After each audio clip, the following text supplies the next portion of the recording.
What the hell's going on from the Superbook.com sports desk? I'm Robert Walsh. Josh Allen and the Bills dismantled the Patriots 24-10 last night on Thursday Night Football. Josh Allen was 22 of 33 for 223 and 2 touchdowns. Second-round pick out of Georgia, James Cook led the Bills in rushing with 64 yards on 14 attempts. And looking forward to Sunday at the Titans Thursday practice report. Traylon Burks and Nate Davis didn't practice with an illness and knee injury, respectively. Derrick Henry didn't practice, but it was not injury-related. On the Eagles side, they had a large group returning to practice in a limited fashion after getting a Wednesday off for rest. A.J. Brown, Fletcher Cox, Darius Slay, and Landon Dickerson all practiced in limited fashion, just to name a few. In the NBA, Luka Doncic's heroics were not enough to put the game away last night against the Mavs as they fall in OT to the Pistons 131-125.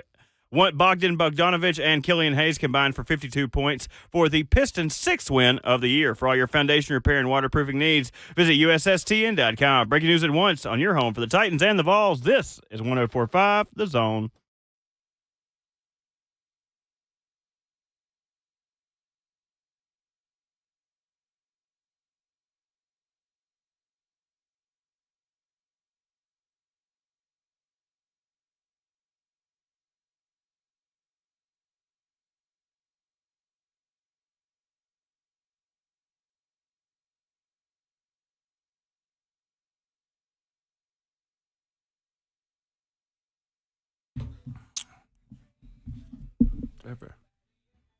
It's Friday, so act like it. Ramon, Kayla, and Will, 104.5 The Zone. I'm Jonathan Schaefer, the best producer in the world. There you even do your own. The best producer in the world. There he is. In for Will Bowling today, who's going down to Chattanooga to cover the state football championships. To my left currently, 11-year NFL veteran and VFL. He is Ramon Foster. Big J, capital J, journalist Kayla Anderson to the other side of me. And on the other side of the glass is the best substitute teacher in the world. Yay. His name's Robert Walsh. That's his government name, but we call him Bert. Bert. What's going on? What's up? Oh, he's got the fire. Yeah, you see it's toasty in here, ain't it? It's actually kind of pleasant. Yesterday it was cold in here. Yeah, it was. Do you realize the insanity that you just explained? Oh, no, we've got a TV that's showing logs on the fire. I and did you're just saying, explain it like that. It's making it a little bit warmer in here. We've got a fire in the building. Bert rolled a barrel in here and just started one. It's just symbolic that it's warmer than it was yesterday, and it just so happens the fire is on the TV screen, man. I'm here for that. Mr. Capel saying Shafe looks like a college kid with a hangover. I'm not sure whether that's a compliment or not. I don't know how to take that. A college kid, that's a lot younger. Yeah. Considering I'm 41, I'll take that. You know what? That's the bravo, Shafe. I've got the beanie on because it's cold around here. I'm staying warm when I leave the beanie on. I can't help that my eyes are black because I don't sleep. It just is. Matches the coffee. Yeah. Ramon, Kayla, and Will. Powered by All Four Seasons Garage Doors. When trust matters, count on All Four Seasons Garage Doors in Nashville. Professional garage door installation and repair from a locally owned and family-run business. Visit allfourseasonsgarages.com/Nashville. All the guests, courtesy of the Mark Spain Real Estate Hotline. That includes our favorite Irishman at 720, Sam Monson of Pro Football Focus. And as usual, Titans fans might not like some parts of that conversation. 8:20, the VOTS, Mike Keith will join us, and then one of Ramon's former teammates and a great all-around guy from CBS Sports, Brian McFadden, will talk college football and the NFL with us, and you can talk to us anytime you like at 615-737-1045. Gentlemen, lady, how are we doing here on this Friday that we're acting like it? Man, we're good. We're sleepless. Well, yeah, KK's got a... I already told y'all my night. story. Not going to go into It detail happens, about though. it, but Kayla had an emergency situation she had to deal with. So Kayla coming in here, no sleep. No sleep till Brooklyn, as the Beastie Boys used to sing. Me personally, trying to, just plan out this weekend as far as the call with Babs. We had a conversation yesterday. Listen to me. Babs and her TV production stuff, she is so A1, man. She is so thorough with it. I was like, "Ooh, okay, Babs, look at you with the research." She's sending me stuff. We talking about the game plan and stuff. I'm like, I see what it's like over there. She was in TV for a long time. I respect it. Yeah. I respect it, man. That was kind of cool to hear her just be in her lane. Honestly, like you said, I'm sure you're the exact same way. You are the exact same way in here. You got to be organized. You got to be everything ahead of schedule. Yeah, making sure you're taken care of. I know that feeling very well. Right? Hey, I hold my own too, man. I will say this though: the producer sent us the format of everything for this. I was like, wait a minute, I didn't get all this last year. And Will Bowling yesterday said, well, producers are different. Some just toss you the stuff and expect it, and some will just lay out every single thing. I was like, this is very detailed. So you're doing the first game tomorrow on TV? 11 o'clock. Yeah, game. so that's 11 Eastern. That's 10 Central. I'll be doing that on the radio side for the TSSAA. So we'll be going down to Chattanooga. Actually, last night, before we get into the Titans and college football and everything else, Baylor MBA was a heck of a game last night. And Baylor ended up winning the state championship, defeating MBA, winning their first state title since the 1970s. Whoa. Which is remarkable to think about with Baylor, which has been a very good program. Yeah. But Baylor getting a big-time win over MBA yesterday. Lipscomb Academy having no problem with CPA getting the win as Trent Dilfer now heading down to UAB. Yeah. Well, and they played CPA earlier this season, a game that we called here on the Zone, that I was there in attendance. Will and Lucas called that game.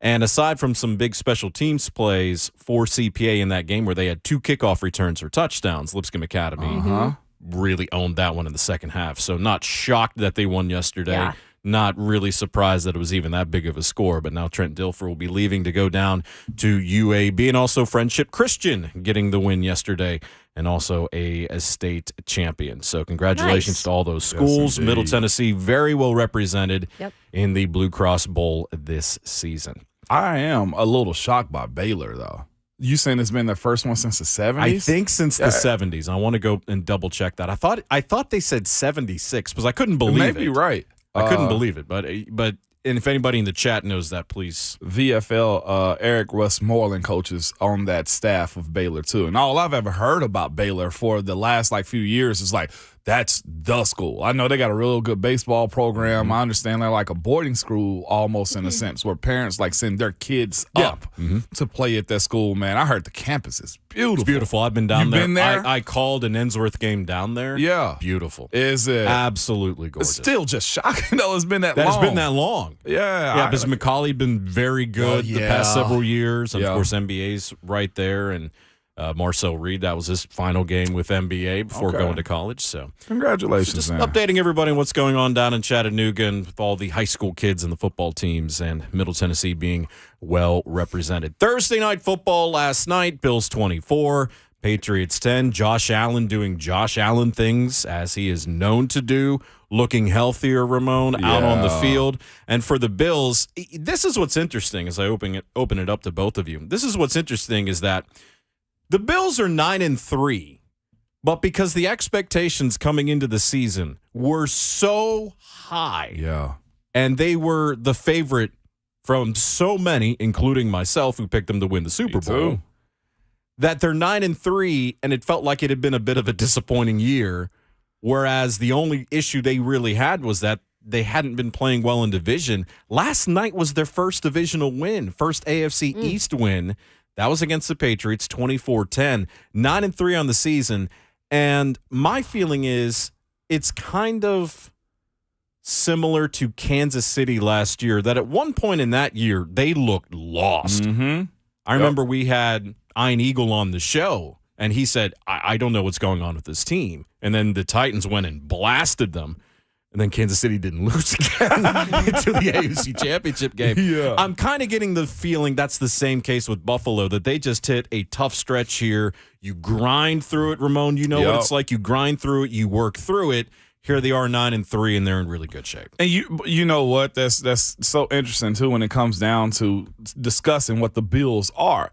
And you look at the season. Let's go to the preseason. Everything about it. Josh Allen think he got paid. They go get Vaughn. They go get running back help. Stephon Diggs, one of the best, if not the best wide receiver in the world right now. You look at what their defense is all across the board. They got secondary. Yeah. Justin Jefferson would have something to say. Well, about that. of course he does. But, yeah, that was insane. Overtime loss still, though. Yeah. Overtime loss still. We're not talking like they got blasted away. No. Overtime loss to Minnesota. But this is just the ebb and flow of the season, too. And the thing is, you rather take your licks earlier on in the season when it comes down to your losses. That Miami Dolphins loss. You know what I'm saying? Like, you were expected to go down there, honestly, and boat racing because you didn't know what Tua was. And now we're looking at the Miami season. You kind of say, well, I guess they could start off hot because nobody really had a game plan against what Tyreek and Tua and Waddle would turn into. But I was on 3HL yesterday, and it was one of those things where they asked me the question, why do coaches emphasize late November, December football, and now January since the 17th game? And your former coach famously said, we bring hell in December. Yeah, you know what I'm saying? And this is where now I think we're starting, or we should see more of what Buffalo is. Because the thing is this, I'd rather lose a couple during the earlier parts of the season because now I know what we need to fix. I know we're not bulletproof like we thought we was. And you go into the season thinking we're going to smoke everybody. And then you take a loss. And then you take another one. Buffalo's, I guess, a perception of what they should be said 17-0. But I'm looking at them right now and say you may get the most dangerous Buffalo of them all right now. Simply because later in the season, guys know their roles. Coaches know what they're good at. The plays that you don't run, or the plays that you run bad, toss them out. And you focus in on the small detail of what the season is. I'm not going to take the side of trying to give them any benefit of the doubt because this is a team that you expected to come into this season and be what they are. Yeah. They have one of the best, if not the best quarterback in the league. They have a solid defense. They have weapons around Josh Allen. They've added to their team. And when they started the season, they looked invincible, which is, what they did to the Titans. Yep. But the problem that I have with Buffalo is I expected just a little more out of them at this point. I know you're going to fall in some of these games. You're not going to be perfect. Yeah. But you look at the Eagles, a team we didn't expect to do what they're doing now. They've got one loss on the season. Now, is there competition that they've faced easier, perhaps? Yeah, I would think this Titans game is probably going to be the most physical game that they've had so far. Yeah. But I feel like if Buffalo kind of doesn't take care of business here down the stretch, people are still going to have questions about him because when it comes down to it, Josh Allen is that guy. Yeah, he has got to continue to take care of the football, which for the most part, he did it. He did that in last night's game. He was phenomenal. But the expectations for this Bills team, guy, let's not forget, it's to win a freaking Super Bowl for them. And if it's anything short of that, it's a failure. Yes, it is. With the team that they have this year, Ramon, you think those fans are going to accept that? They have no choice if that's the case. And this is the thing, too, the same way that the Jets, Minnesota, and Miami beat them. If you're off personally, and I look back at the box score of the Jets game, 5 sacks. Also to Josh Allen's undoing. That's the thing, too. If he gets too much of being Superman and not Clark Kent some of the game, this is what can happen. Well, red zone turnovers. Yeah. That's what was costing Josh Allen. You look at the scores of those games, Buffalo lost by 2, 3, and 3. Yeah, and they were 3 for 3 last night. That division is a tough division. Yeah. No doubt about it. So even playing that bad, they're still close enough. Exactly. That's the point. Predators defeated the Devils 4-3 last night in overtime. Ryan Johansson, 2 goals and assists, scored the game winner 33 seconds into overtime. I know that was a game that Kayla was following as I was following Kayla on the Twitter. The only thing that was working electronically for me last night.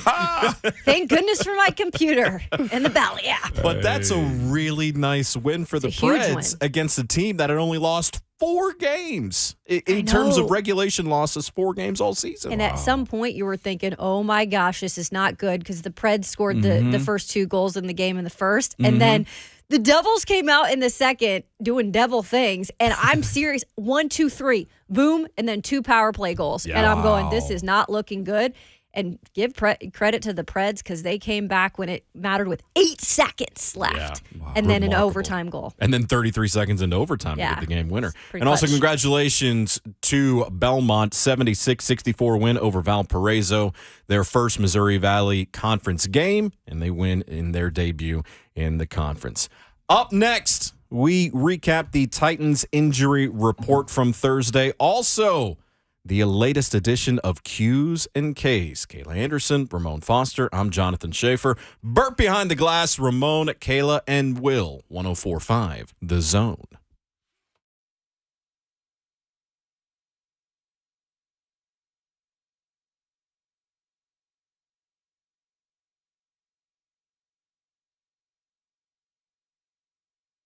When it comes to large home repairs, a lot of the time we homeowners pretend we don't see the warning signs. We are afraid of what we're going to hear. This is especially true with waterproofing and foundation repair. It could be something big that needs to be fixed right away, or it could be a small problem now that'll become bigger later, or maybe nothing at all. But in these moments, you want a peace of mind, and that's when you need United Structural Systems.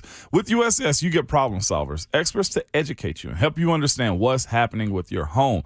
USS will provide an honest diagnosis and stand by their work and warranties. The cool thing is the warranties stay with the house. And if something happens, they'll come right back out and fix it if you sell it to a new homeowner.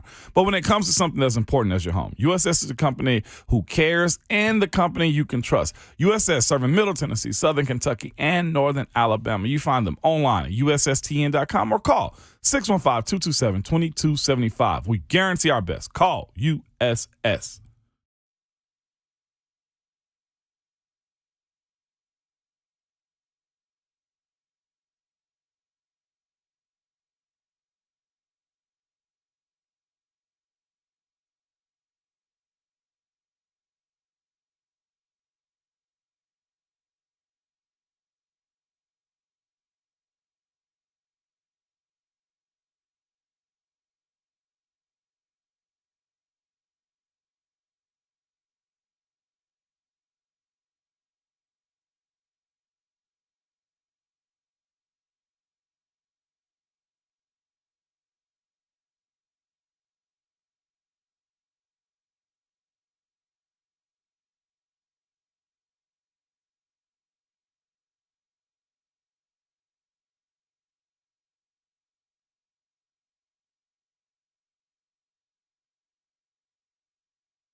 That'll get you going.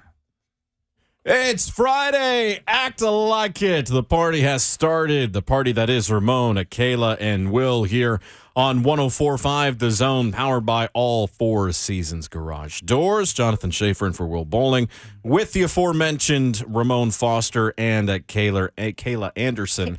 615-737-1045. I haven't had enough lighter fluid yet. At least it's not Kyla. Good morning, coffee. At least it's Kayla. Kyla? I told you I do not like to be called that. Or you and she had that No, conversation? I didn't hear Oh, that. yeah. Don't call me that. It'll get my blood boiling. I Kyla. never thought Kyla. No, Oh, me don't either. say it. It just makes me Me mad. either. Me, I Makes never, me mad. never even. It's the Y in the early on. Hey, it's Kyla and Raymond in the Nope, that sounds bad. see? That sounds awful. Raymond. Pass. Raymond, yeah, that's me. Not doing that. 615-737-1045. Quickly, before we get into our Q's and K's and reviewing the injury report from yesterday, D'Angelo in Portland. You're on The Zone. Good morning. Morning. D'Angelo. Hello. Must be. Oh, Hey, go ahead, bud. Hey, how y'all doing? good. Good Good. morning. Good. I was calling to say, well, first say go Titans, and give a shout out to my nephew team, FCS Friendship Christian. Nice. Yep. Nice. His name Carlino Barton. They, his first time starting, won the state championship. Wow. So, give a shout out to him. Man, that's That's awesome. awesome. There you go. Great. D'Angelo, appreciate the call. Appreciate that, D'Angelo. Uncle of the year First right time as there. a starter, and he's going to win a championship. Man, that year. that's some cool stuff. You ever won a state championship? Our school has. Your school I has. personally didn't in softball, but Yeah. our school has in basketball. Yeah. Has to be one of the It's coolest awesome. feelings. Has Just to to be around yeah, that. Yeah, man. Closest I got to, of course, was playing in the Super Bowl and losing it. Like the feeling, I'm sure, is like out of this world. Yeah, because I didn't think you won No. a title at Ripley. I didn't. Yeah, I didn't get one in high school. Like I was just telling you the other day, like our school, like my senior year, we were good. Yeah. And just we went for it. We kicked the field goal to go up, and we had a good enough defense just to keep the lead. We were up by, I think, we would have went up by 2. Mm-hmm. Messed around, took the points off the board, which was okay because we had a good enough line to get in. 4 downs, did not get in the end zone. Sure did. That's Yeah. gotta hurt. It did, and we were smoking. We were so good, man. And they ended up making some plays down the field. Covington, of all teams, Yeah. ended up going down the field and kicked the field goal to win by 1. See, that kind of loss would hurt the Oh, most, my in my gosh. opinion. I'd rather get blown out than know I was that close. Like we were, and got beat by them 2 times. I think by a total of 3 points in total. 2 times in the same year by that team. That is tough. Yeah, and sometimes it's interesting too. It's not really the players, and we had more D1 players on our team. It's the team that wins. Who were some other players that played D1 on your team? Blake McAdams played at Mississippi State. My linebacker played at Arkansas State. I had a few guys ended up going to Bethel and Lambeth. Also, the year after that, we had another guy go to what did he end up going to? May have been like MTSU. Mm-hmm. So yeah, we had a strong nice squad. Yeah. For a high school, for a small town high school Yeah. team. Yeah, we were pretty solid. And again, congratulations to Lipscomb Academy, Friendship Christian, Baylor, all victorious yesterday. Alcoa, East Nashville, 3A championship today, 10 a.m. local time, 11 a.m. in Chattanooga. Clay County versus McKenzie will be the afternoon game, and then Knoxville West versus Page. So, of Yeah. course, Page, back-to-back championship game appearances. I called their game last year for the TSSAA. Page just down the road in Williamson Page. County. Tomorrow, Anderson County versus Pearl Cone. Ramon on the TV side. I'll be on the radio. Tyner versus Riverside will be the 2A. And then, Ramon, you know about this one. Oakland versus Beach, 6 o'clock tomorrow, the 6A championship game.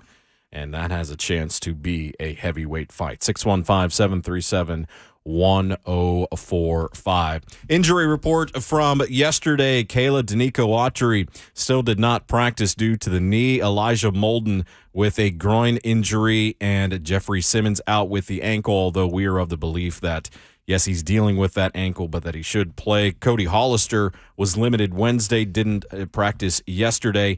Traylon Burks out due to an illness. Nate Davis on the report for the first time this week with a knee injury, did not practice.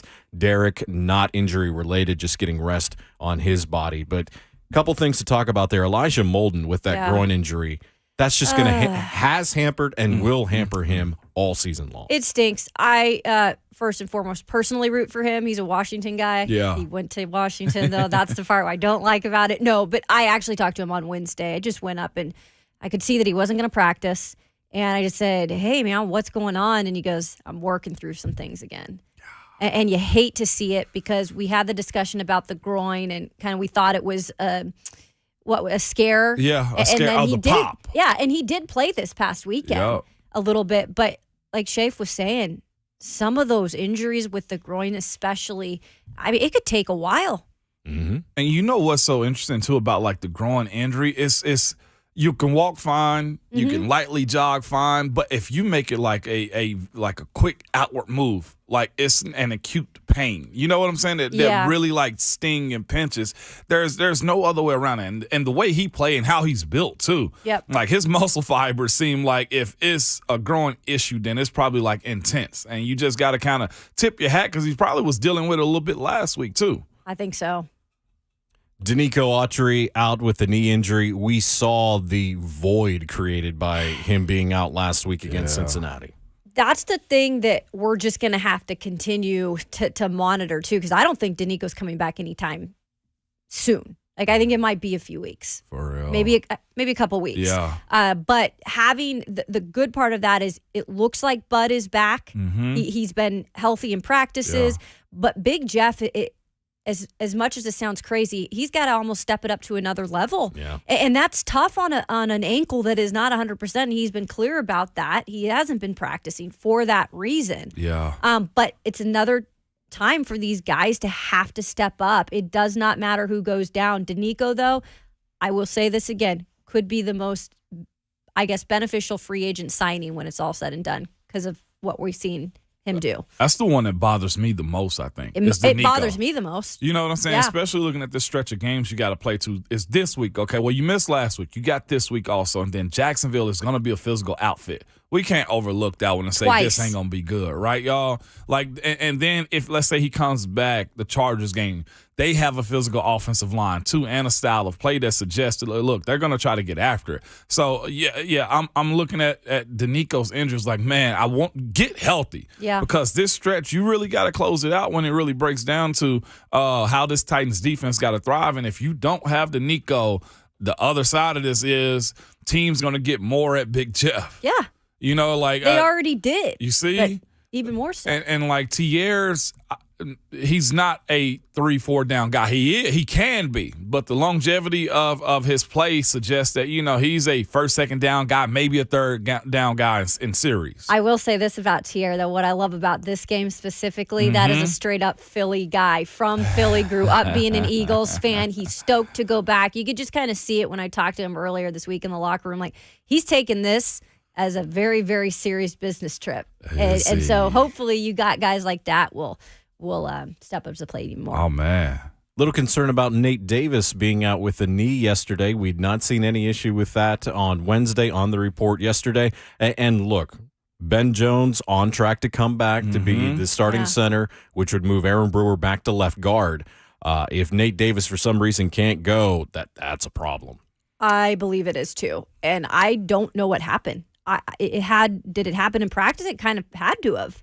Yeah. Or did it tweak? Did he have that issue a little bit he was dealing with and then he tweaked it in practice? Because seeing that yesterday, I was like, wait a second, is this a typo? Yeah. Is this from last week or the week before? I mean, I don't know. And what's crazy with him, the conversation around him this offseason was he really got after it. He looked good. He got stronger. He shredded, you know, some fat as far as like his body outfit goes. So I don't know how and where this would come to. I would say, well, it could be a weight issue and he has some knee inflammation, but that's not his case. That's not his build either. So, yeah, was it a practice injury? Was it a situation to which you kind of suggest it happened and we just didn't know or how significant it was? The thing that kind of gets me with him potentially being out since he did not practice is you would probably put Radens in at right guard. Yeah. And I'm not knocking his play because I thought he played well at left guard. I think he's a predominantly left side guy. Not right. Not right. And the times we've seen him at right guard, Yeah. too, it wasn't the greatest look for him. Or Why the is greatest he a showing. left side of the I was line just guy? gonna say that. Because he's always played it. I think it's more natural to him. Like, in order to really get comfortable with switching sides, you got to get a whole lot of reps. His reps have been mostly left-sided reps. Even at left tackle, I thought he's better. Remember the 49ers game his rookie year. You go back to, what game was it? Yeah, he held his own in that game. There Yeah. were mistakes, but he was able to hold his own. He held his own. What games has he been in for with, was it Kansas? Not Kansas City, but he was in at left guard. Green Bay. Yeah.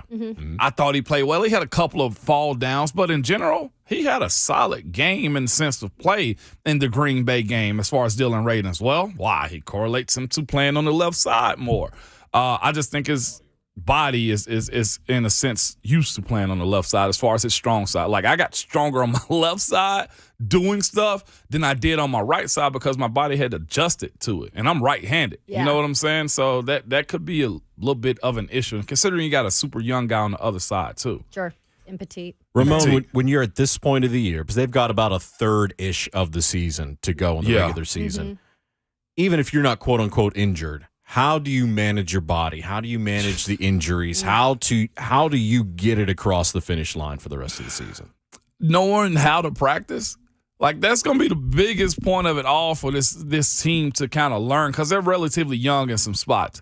And Vrabel has been taken care of. You look at the practice film that Kayla will tweet out, like, they're not just bashing, heads into one another and just trying to get after it. Right. It's managing your reps throughout the rest of the week, knowing that it's more mental than it is physical moving forward, knowing the idea that, look, we got to get to Sunday. However it takes for us to get to Sunday, do that. It's rest and rehab safe. Look, I know it's latter part of the season, you want to go out some or something like that. Nah, man, rest is important. You can kick it all off season. I promise you got time. Those were the conversations that we had. Look, I know Christmas parties are coming up. I know, look, people about to get out of school as far as campus life goes from Pitt and people coming in. No, we're not doing that. Cut the drinking down. Cut it out if you have to.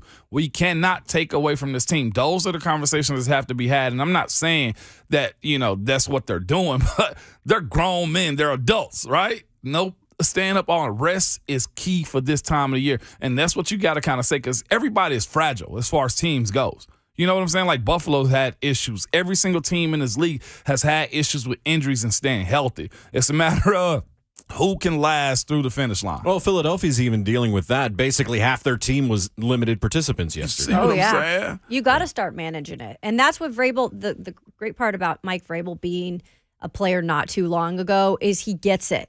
Right? I think he can read the player. He can have that relationship with the player. The player trusts the path that he's kind of trying to take them on at this time of the year. So that's a bonus. I feel like playing for Mike Vrabel is the way that he knows how to help manage that with players. And I would say this too. Being on a team that does have some veteran leadership, this Titans team, you also have a conversation in the locker room. And coaches kind of say this too. Young fellas, it's time for y'all to step up a little bit more too. Whether it be special teams, whether it be a play or two on offense or defense, y'all got to start emerging because the old guys, they need a burst of energy from y'all too, One more thing I want to say. Rhett talked to us yesterday about it. Racy back in the locker room. Oh, man. I was like, how you feeling, man? And he just shook his head, nodding it yes. Like, he's coming back soon. I don't know when, guys. But that man could have an impact in a way, at least on special teams. We saw the As a lift the gunner. team got from Traylon Burks coming back into the lineup. If they can get more of those skill guys, Sure. if Kyle Phillips can get back into the lineup. Chig, if they can just get the ball to Chig more often, I that'd know, be a he's big ready. deal. That's an entirely different conversation He's with some ready. BDE involved in that. Sure. But if you can get those younger guys more involved, and especially back in the lineup, we'll see how it can really benefit the Titans going down the stretch. Q&K's on the way. Also, an interesting statistic from Bill Barnwell about a possible fatal flaw of this Tennessee Titans team. We'll discuss. Ramon Foster, Kayla Anderson. I'm Jonathan Schaefer, and for Will Bowling, this is 104.5 The Zone.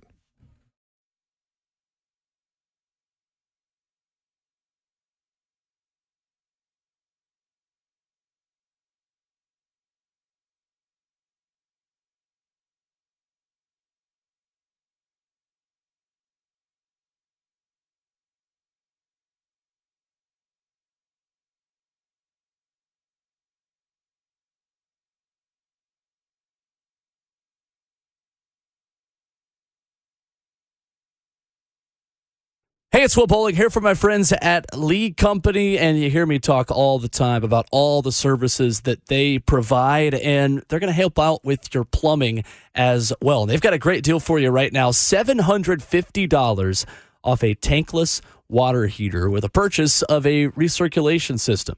And you can go to leaguecompany.com/promotions for more information on that and other ways that they can help you. They've got nearly 80 years of experience serving the community.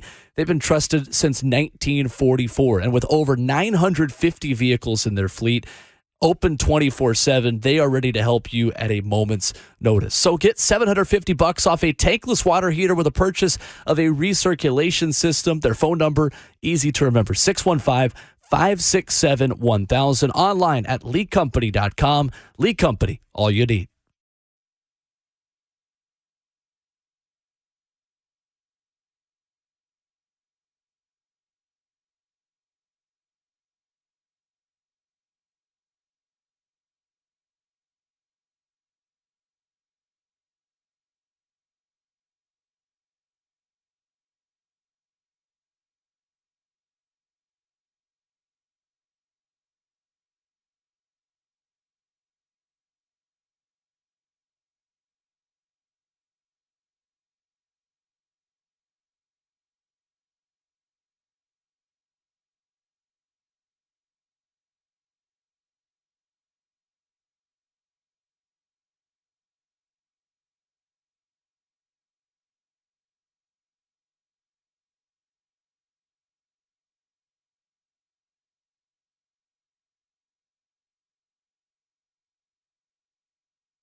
1045 The Zone's annual Toy Field Toy Drive presented by Hardee's to benefit Salvation Army's Forgotten Angels.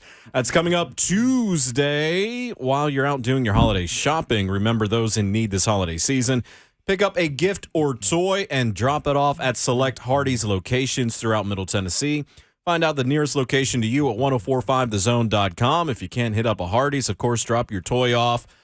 Tuesday, Nissan Stadium. A long-lasting tradition here at The Zone. 1045 The Zone's annual Toy Field to benefit Salvation Army's Forgotten Angels. 615-737-1045 as we go out to Michael in Nashville. Michael, you're on The Zone. What's up? Hello, Michael. Michael. Hello? Yeah, go ahead, Michael.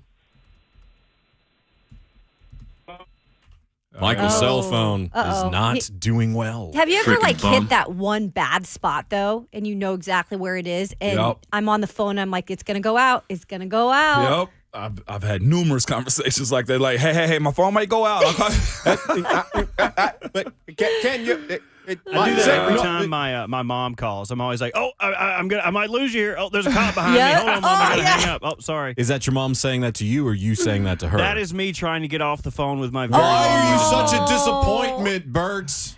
I love It's it. your mother. I get that, but if I do not talk to her at least once a day, she will text me, "Are you alive?" Yeah. Wait, whoa, wait. Yep. How old are you? I am 29. I understand. My mom's I the get same it. way. I have a helicopter mother, and she has been that way since I was a wee babe. Once a day? And I have to talk to her every day, or she's going to be like, "Are you okay? Do you not want to talk to me? Is there something wrong? Do you have fresh underwear?" No, Mom, I don't. Like, come help me out. Buy me some Huggies. I'm tired of it. Hey, run it, Bert. This explains a lot. Johnny Ray in Ashland Great. City. Johnny Ray, you're on Ramon, Kayla, and Will here on 1045 The Zone. What's up? What up? Hey, good morning, guys. Can you hear me? Yep. Yeah. Thankfully, yes. All right, yeah. I was just gonna give a quick little statement here. I'm a Nashville native, right? Born and raised. Recently moved back here after being gone for about 5 years, and I was at the game last Sunday. And in North End Zone, let me just say the Titan Stadium used to be one of the hardest places to play because of the 12th man. In the whole North End Zone, there was myself and maybe 3 other people included that were getting the fans hyped up and loud on third down. So this is pretty much a call out to all the Titans fans. If you're going to sit in the seats and just keep your butt warm during the game, you're not going to get up and yell for the team and be a factor in the game, then just stay home and watch on the couch. Yeah. That's it, man. I'm on my way to the airport right now with my brother. We're going to Philly. We're going up for the game. Nice. Probably might catch a charge. I don't know. I heard the fans up there are pretty rough, but I'm a big old boy and I can handle it. So that's all I got to say. Tighten up. Let's go. I like the enthusiasm there. I can co-sign him on that. When we came Playing here here? to play, hell yeah. Really? Ooh. I'm going to be real with y'all. I'm from the state, right? Yeah. And I come back here to play a few times. I think I played here like 3 or 4 times at, was it LP at the time in 09? Yeah, that sounds right. yeah. LP in 09. So LP was dangerous. Like Really? warming up in the end zone. Oh my gosh. I'm like, I probably know your folks. Like, why you cussing me out? Like, it was, Wow. it's treacherous. I hadn't been to a game recently. But when we used to visit here, I used to want to win here because I'm like, man, they're going to talk so filthy to us, y'all. Like, y'all better get your mind right. It's like we've said before when it comes to rivals for the Titans. Sure. Colts, obviously. But when you go back to when the Titans came to Nashville, Ravens and Steelers are big rivals. Oh, yeah. The Titans may not be rivals to the Yeah, Ravens and right. Steelers, Hey. but Moan, I'm telling you, every year where it was the Titans and the Steelers, whether it was in Pittsburgh or here, Steelers week. That's what it was for the entire week. It was disrespectful. I'm with, what was his name from Ashland City on his way to the airport? Might catch a charge in Philly. Hey, he ain't lying. If it's what he's saying is not, then that's a shame. If it's not dangerous to walk So- into Nissan, it's a shame. This is what I will say. Being here the past 5.5 years, when I first got here, you guys remember it was just starting to get back to getting in a groove, and it was the year before Vrabel came. And half the stands were filled with the opponent. The Terrible Towels, I remember specifically when they played the Steelers, the Kansas City fans. Now, in the last couple of years, at least it is two-tone blue for the majority, honestly, guys. But I don't know if they've got that edge yet. Like, it's almost like they lost that, like you were saying, Moan, where you got to get a little bit of that edge back in you to make it that much more of a difficult place to play. Well, and it's a topic that we'll address throughout the show today, is that when it comes to the fan base, is there some hesitancy out there with how the season ended last year? Now you've got that loss to Cincinnati last week. Is there that, man, I don't know if I want to go back with my boo thing who I broke up with or not. There seems to be that nervous energy, that hesitancy when it comes to that. We'll eschew the Q's and K's here for a moment to go out to Jason in Nashville. Jason, you're on 104.5 The Zone. Good morning. Good morning. Hey, thanks for taking my call. Hey, so two quick things. One, to the response of the previous caller, the fans not standing up. Well, maybe when we get a dome and it's cold outside, maybe people will start standing up. So. That shouldn't matter. It shouldn't matter. Come on. It's SAWFT soft. That's hilarious. That's great. And I got a question for you guys. We're off subject of the Titan Stadium. So I was reading where ex-Tampa Bay quarterback Sean King said that he feels like Father Time is catching up with Brady. I just wanted to hear what you had to say on that, because do you think it's more Father Time or his personal tax that he's been going through, or a personal situation with his wife and stuff? So I think there's a mixture, because I've heard that he's not getting along with his coach, and also he don't have very many weapons. But I just wanted to hear what y'all had to say about that. Y'all have a blessed day. Thank you. You too. Well, first of all, Tom Brady is 70 years old. So, yes, Father Time's catching up. Is he to him. 45, guys? 45. Yeah, he's 45. Mike, I can't wrap that around my brain right now. Secondly, major personal issues that have been very public he's had to deal with. That affect your physical. Yeah, All it this. does. Well, one stuff. point he looked like he was like 160 pounds. Sunken in. Like he looked bad, and that wasn't bad avocado toast, people. No, it wasn't. Things were bad in his life. Injuries have decimated this team, especially on the offensive line. He's got weapons, but injuries have decimated this team. And are there issues between him and his coaching staff?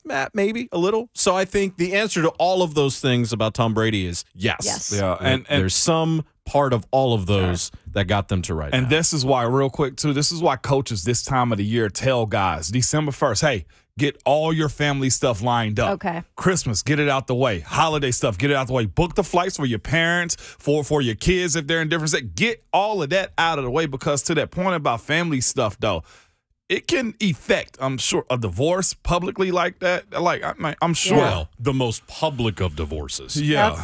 So it does. It can weigh on you for a guy that's his age and, like you said, that got a bunch of issues with his team. And again, that's a team that has dealt with injuries in the skill positions and especially in the offensive line as well. Hour 2 coming your way. Sam Monson of Pro Football Focus will be a part of that second hour, where we will talk about the biggest strength of the Titans and the biggest strength of the Eagles that'll be clashing when they face off on Sunday. I'm Jonathan Schaefer in for Will Bowling. Ramon Foster, Kayla Anderson, Burt behind the glass. This is Ramon, Kayla, and Will on 104.5 The Zone.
It's 7:01. Good morning from the Superbook.com sports desk. I'm Robert Walsh. Thursday night football last night. Josh Allen and the Bills dismantled the Patriots 24-10. Josh Allen was 22 of 33 for 223 and 2 touchdowns. Second-round pick out of Georgia, James Cook led the Bills in rushing with 64 yards on 14 attempts. And now looking forward to the Titans and Eagles. Thursday practice report is out, and Traylon Burks and Nate Davis did not practice with an illness and a knee injury, respectively. Derrick Henry did not practice, but it was not injury-related. Denico Autry, Elijah Molden, Jeffrey Simmons did not return to practice. On the Eagles side, they have a large group returning to practice after getting a Wednesday off for rest. A.J. Brown, Fletcher Cox, Darius Leonard, and Landon Dickerson all practiced in limited fashion. And Luka Doncic in the NBA heroics were not enough on his part to put the game away for the Mavs as they fall in overtime to the Pistons, 131-125. Bogdanovich and Killian Hayes combined for 52 points for the Pistons' 6th win of the year. For all your foundation repair and waterproofing needs, visit USSTN.com. Breaking news at once on your home for the Titans and the Vols. This is 104.5 The Zone.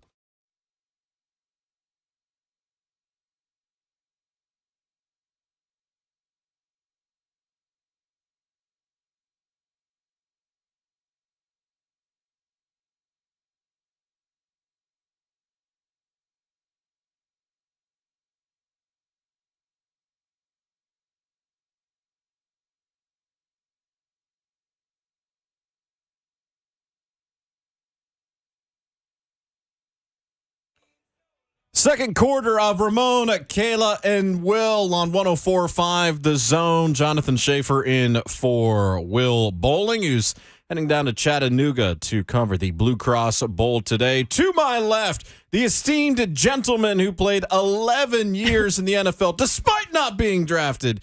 He is also a VFL. His name is Raymond, not Raymond, Ramon Foster. And to my right, she puts the big J in journalist. Kyla, don't call her Kyla, Oh. Kayla Anderson. Sick. To my Where's right. that button? And across the glass, across the studio, the best substitute teacher in the world. His name is Robert Walsh.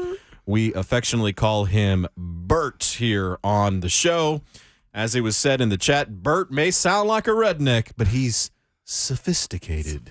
The duality of man back here. You know? Wow, that is way too That's deep it. for That's a it. Friday morning. That's it right there. Bert, he the type to wear a tuxedo with some dirty cowboy boots. Can you, Oh, yeah. that. can you spell duality? Duality.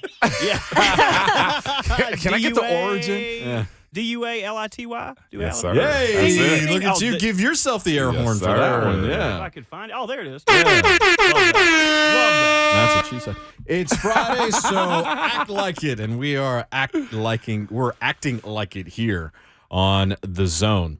Of course, we've got the Titans coming up on a Sunday, taking on the Eagles. No Vols football this weekend because it's championship weekend, and some big games coming up with TCU, USC, and of course the SEC championship game, which does not have nearly the luster now as it did a couple weeks ago. I'm just disappointed. Like, I have no motivation really to see the SEC championship game. I'm kind of just, I'm more, okay. We never say that though. And it always usually has some sort of implication.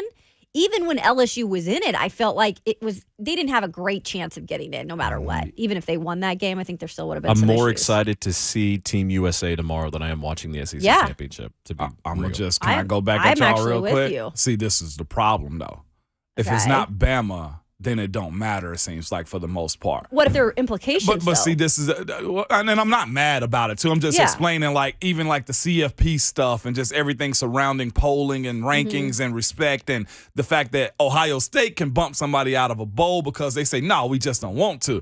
I think it's a fashion in how LSU won, being that they were kind of bad in the early parts of the season, won good in the middle, and whoa, man, just by technicality, Alabama's not in it. So the respect factor, what LSU did, ain't enough to actually intrigue us to actually watch the game against Georgia, because Georgia's that much better in a sense. Yeah. And you kind of look at LSU as like, how did you get Yeah, an you're invite? holding your nose a little bit. Exactly. Yeah. You see what I'm saying? But it's going to change once they get rid of the divisions in the SEC. Exactly. Which is going to happen in the fairly near or future. LSU get to a point, and it's crazy because they just won the national championship. Look, let's be fair about this, and you're right about that. Yeah, how that all just went foobar. Oh. And Coach O was like, "Yeah, I'll take the payout money. I'll go live And my he life." laughed. And he just laughed about, because when I won my national title off the backs of these assistants, I'm happy. I'm going to go Off and of Joe Burrow. be with facts. which we can say this, but it's documented. Go and be with women half his age. Hey, Coach O, you're living the dream, baby. Live the dream. And to Brian Kelly's credit, which I hate saying because Brian Kelly drives me crazy, especially when he tries to be Cajun. They've had a really good year. They have had a really good year. But you'd almost still say, if we took a poll right now as where they stand, as far as being in the SEC championship, screw rankings, right? Mm-hmm. You still say Alabama probably win the poll over LSU. In the West? In the For West sure. of who you want to yeah. see. I almost think Ole hey. Miss will win the poll. Like, people would rather see Ole Miss than LSU. This is going to hurt, but in polls, Alabama's above Tennessee right now. I mean, of course, but this also lends itself to this conversation that I'm having. The expectation of what the team is, like, grab out of the box. Oh, Bama, yeah, we're good. You see what I'm saying? Not realizing that Bama's been kind of fragile the last couple of years, and the reality of it is people have just been knocking at the door more often, but nobody realizes it just yet until somebody actually takes that step. The run that they've had, and truthfully, Ohio State and Georgia, you still say to yourself, they'll be all right. Yeah. You know what I'm saying? If we're taking bets on Well, it. and that's why those schools right now, comparatively to Tennessee, they get the benefit of the doubt. So you see what I'm saying? Like, it's lackluster because the expectation that, you're just lucky to get in. No, LSU did enough to actually get in. No. Considering it's divisional play, they earned it. Yeah, they did. They did. Yeah. Now, they were helped out by Tennessee beating Alabama. Well, yeah. But they earned it. Of course. Absolutely. I just can't get over some of the balls going down there and just What's that? going down to LSU. The way they went down. way we went- handing them Yeah, their just whoop their butt. I mean, that was but even still, and I think that's one of the knocks on LSU. It's like, well, you let Tennessee do that to you? It's like, no, that team was actually pretty good. Well, I just remember we watched that first game for LSU this season. Yeah. The first game of the year, which Florida State's Florida ended up State, having yeah. a very nice season. They're ranked pretty good Quietly, right now, they too. are. Yeah, I know. Mike B-Mac got to Norvell's- bring that up. We will bring that up with B-Mac. Bryant McFadden will join us in the 9 o'clock hour. FSU's ended up having a really good bounce-back season for them. But I remember us looking at LSU going, ooh, this is going to be tough. Yeah. So to Brian Kelly's credit, to that team's credit, they've had a good year. I got to tip my hat. First year coach, SEC championship. I mean, With the way he was introduced, Yeah. the basketball court game, the L in the circle camera. yeah, the stupid TikTok video. The he set a lot of that up for himself. He did, and now this dude's in the show, and I'm like, but tip your hat. Yep. Sam Monson of Pro Football Focus will join us in the next segment. Before that, Q's and K's from yesterday. Kayla Anderson out at St. Thomas Sports Park as the Titans practicing, getting ready for their game with the Eagles. One of the players that Kayla talked to, Roger McCreary, who spoke on the versatility and variety of talent on this Eagles offense. Yeah, they got Devontae Smith, AJ Brown, Quez Watkins, them guys. I played against Devontae Smith, so I know what type of guy he are. He's an explosive guy. He guys who make plays. Quez is a fast guy. AJ Brown, you know what he's going to do. So I feel like we just try to slow Jalen Hurts down. I feel like everything's going to be great, but you got to focus on him. Kayla, he knows what the task is coming up on Sunday. Yeah, and we were talking to Shane Bowen about him during the press conference yesterday, and everybody speaks highly of Roger McCreary. Let's not forget he is a rookie. A rookie. I keep forgetting that because he holds himself so well as a pro. And he said that he needs to be a little consistent in certain things. But I'll tell you this much. Preparation, like you can count on one guy who's always going to be prepared for who he's facing in the task at hand, and that's Roger McCreary. Is there going to be some growing that's going to go on this year? Absolutely. He's a freaking rookie, and he's starting, and he's playing a lot of snaps. But, yeah, he's ready for the task, and like he said, it starts with slowing down Jalen because, again, he has so much of that success with the run game. Yeah, and this is what I was talking about earlier too. When you said what does it take to get over this hump? Like the emergence of young guys right now You know what I'm saying? Like Roger McCreary being one of those guys that really take a next step. The offensive guys that have to take a next step. We brought up the conversation of Rashad Weaver continually growing a little bit. Like those guys got to realize now, y'all have played 50% of the snaps this year. Hey, you're not rookies anymore. You might make a rookie mistake, but your approach, the way we're hearing Roger McCreary right now, your approach is you're a pro. There's no other way around it. Also from Roger, he talks about the defense working on tackling after the Titans' double-digit missed tackles against the Bengals. Yeah, I mean, that's going to be a focus today. We tackling today. That's one thing, but it's just something that, as a defense, you got to make sure you tackle. That's a lot of errors happen after that. So I feel like that's one thing we have to focus on is just all be on the same page and make sure we all tackle to the ball. You played in hostile environments before, obviously, in college. What have you heard about the atmosphere in Philadelphia? I mean, I haven't heard that much besides the song or Rocky or something like that, but I say Chiefs and the Bills, that was loud. So I feel like it's not going to be a huge difference for them two crowds. Good point, because the Chiefs and the Bills are tough places to play as well. Rocky Philadelphia song, will be the Rocky song. Yeah. I really do enjoy that.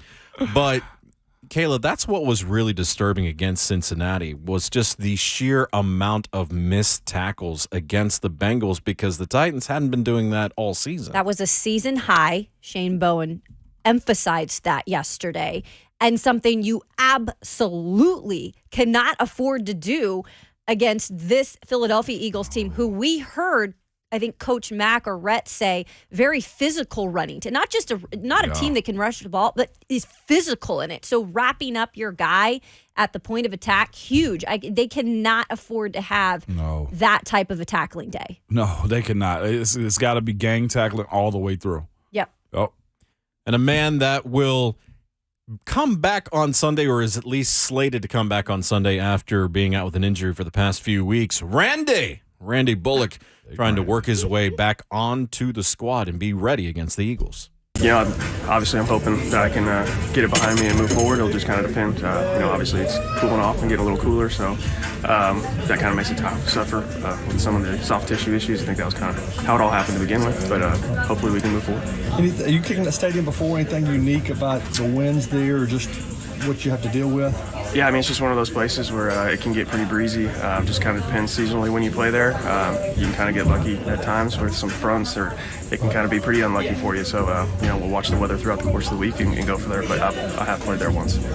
Kayla, is Randy kicking for his job? Now, let me step back and say, when you're a kicker in this league, you're kicking for your job every single week. Yeah. Correct. But is Randy feeling that pressure, and is he playing for a roster spot basically for the remainder of the season coming back? So Craig Ackerman said, no, Randy is our guy when he is able to come back. We don't know when that is yet. He has been out there all week. I've seen him kicking. You heard him right there. But yes, mentally, and no matter what anybody says, you have to be thinking, especially a guy like Randy, who's kind of had to make things work, right? Has had to have things happen in his career. He was on a good run here, but the minute you get hurt in a position like that where they love the guy behind you in Shudak, you're mentally thinking, I got to get back. But if you can't get back because it is a soft tissue issue and you're pushing it, then you're setting yourself up for an even bigger disaster. So it'll be interesting to see how this all plays out in the end. And Randy knows how to kick in cold weather. He's done it before, played in Cincinnati, played with the Steelers for a period of time. So Randy Bullock will be a point of emphasis when it comes to the game Sunday against the Eagles. A point of emphasis when we return. Sam Monson, Pro Football Focus. He previewed the Titans game with Steve Palazzolo of Pro Football Focus during the week. We'll get into that. Also, his assessment of this Titans offensive line. You might not like it. This is Ramon, Kayla, and Will on 104.5 The Zone.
So you know how you've seen those Spotify raps on Twitter, on social media, all over the I'm place? looking right now at it. Yeah.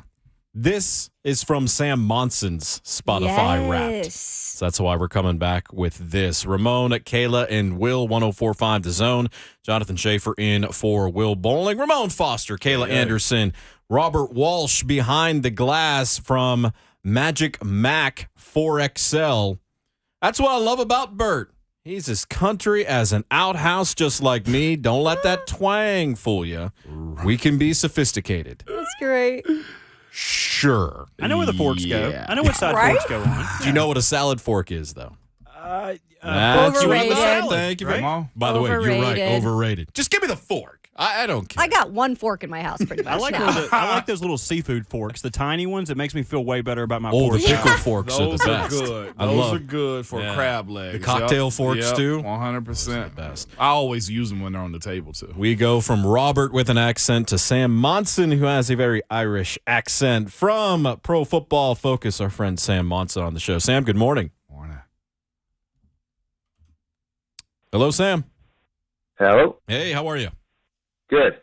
How's it going, guys? Good morning, Good. Sam. We're doing well. Now, I had a chance to check out you and Steve Palazzolo on your latest podcast via YouTube. We've got the Titans and the Eagles coming up on Sunday, and really, it's a strength versus a strength. The Eagles, the third best rushing attack in yards per game this season, with the Titans, third best rush defense. How do you handicap that matchup?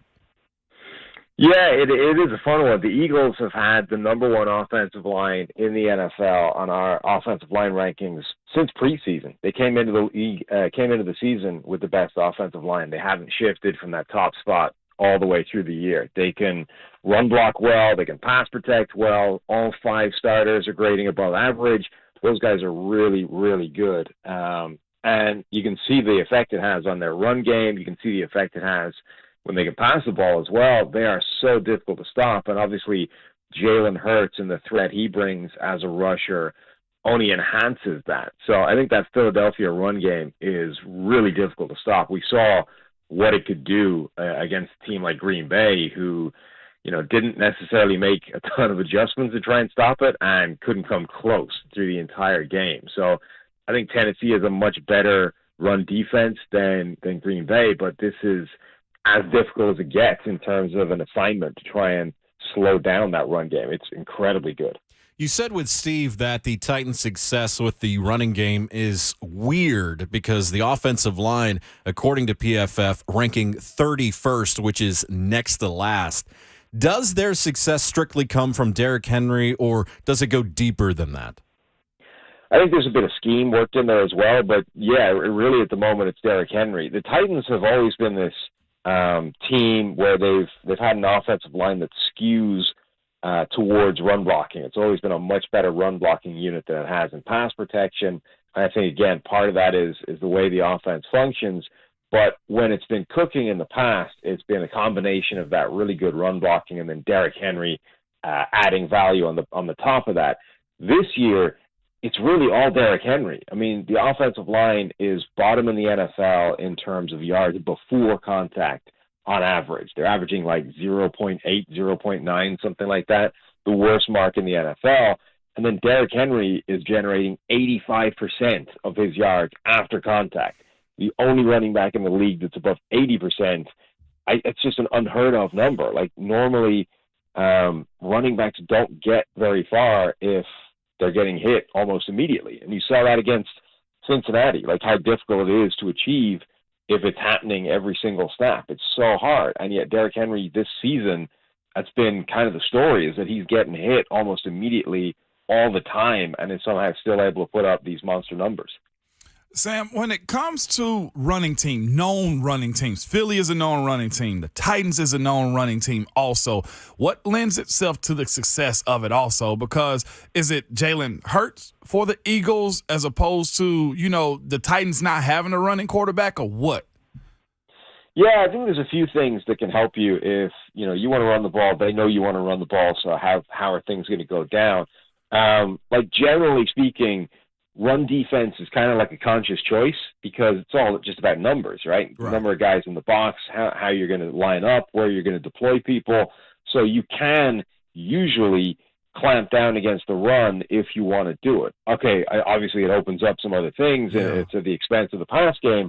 But if you want to stop the run, you can stop the run, which is why Green Bay's performance against Philadelphia was so bad, because they just didn't adjust. They never decided that they wanted to stop the run in that game and just got run all over.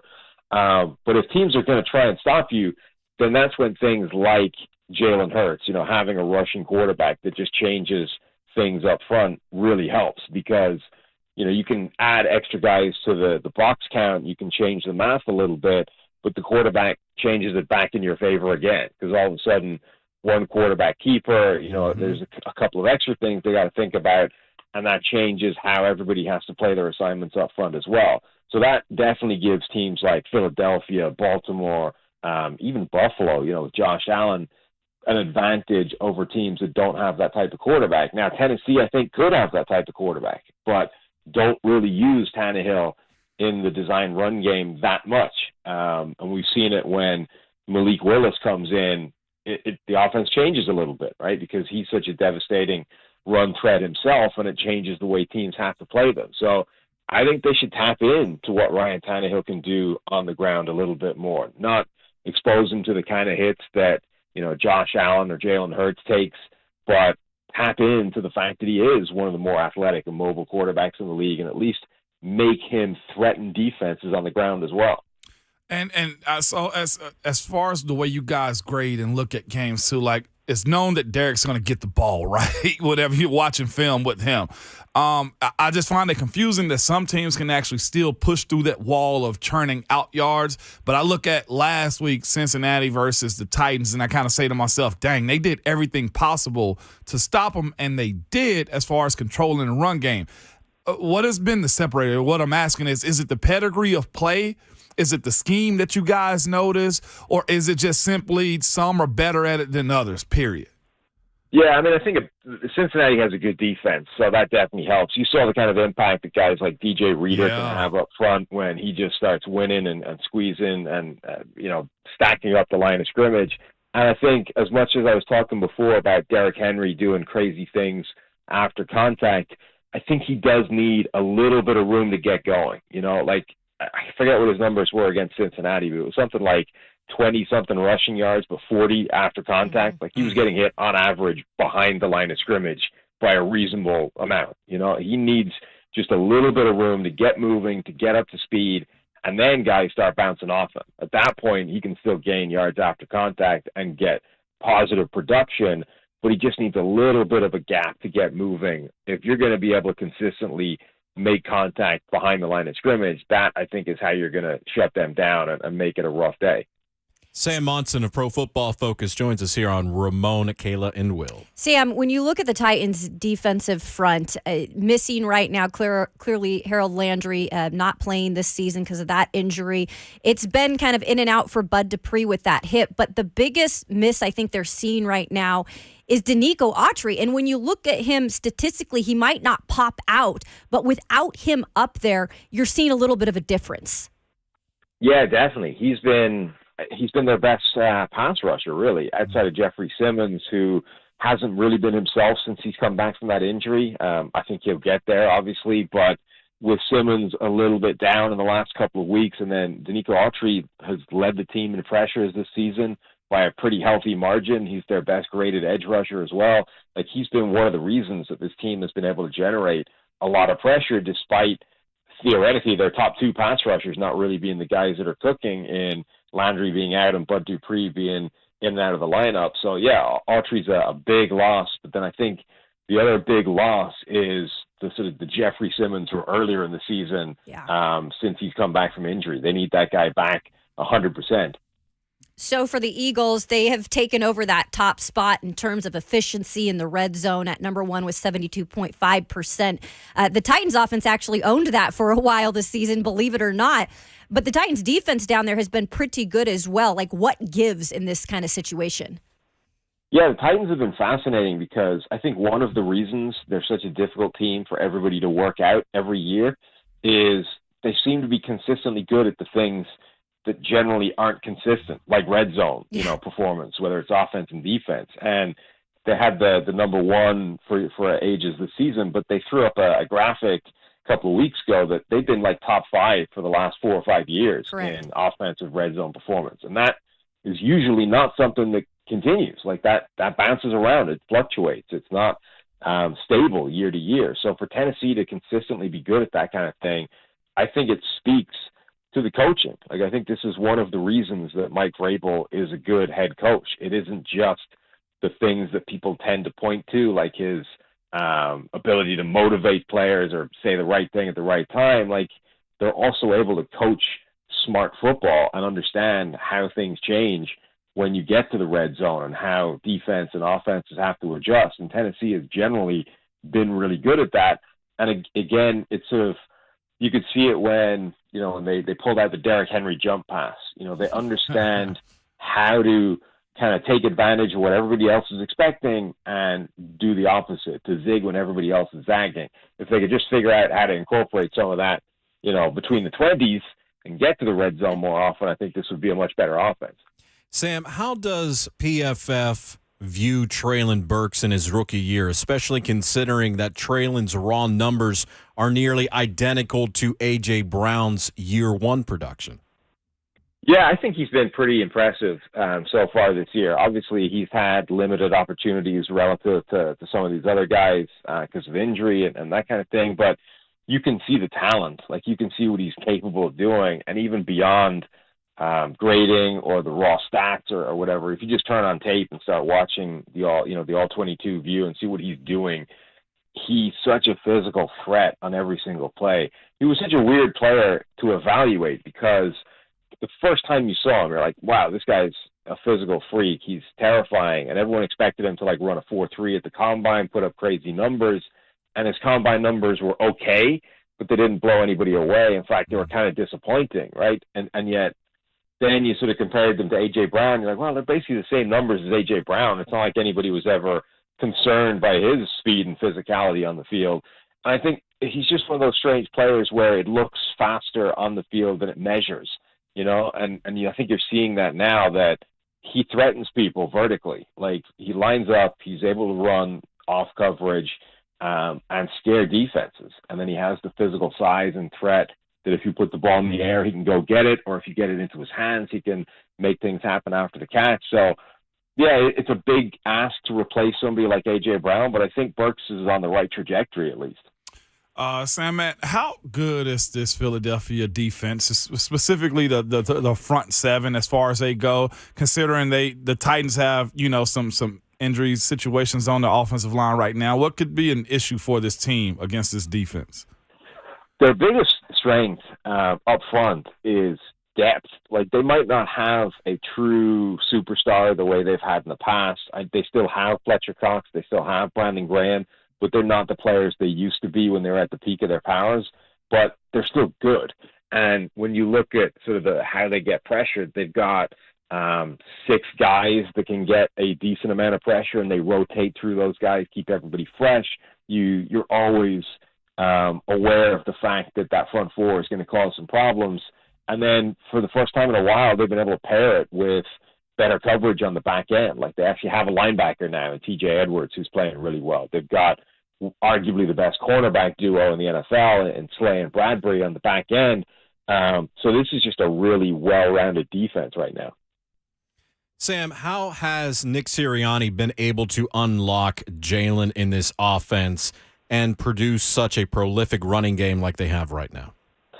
I think a big part of it was the addition of A.J. Brown. We saw last season that there are pieces in place in this offense, but they were missing something. Devontae Smith was their number one receiver, and Devontae Smith, as much as I love that guy coming out, he's 166 pounds, right? And that misses something. If you're 166 pounds, I don't know if you can go up against a 210-pound cornerback and win one-on-one in man coverage on the outside. And we saw last year that his route running obviously translates immediately to the NFL. He can separate. He can do great work on the sideline and with the ball in the air. But the one question you were left with was, can he hang physically against the best guys in the league? And it wasn't a definitive no, but it was still an open question coming into this year.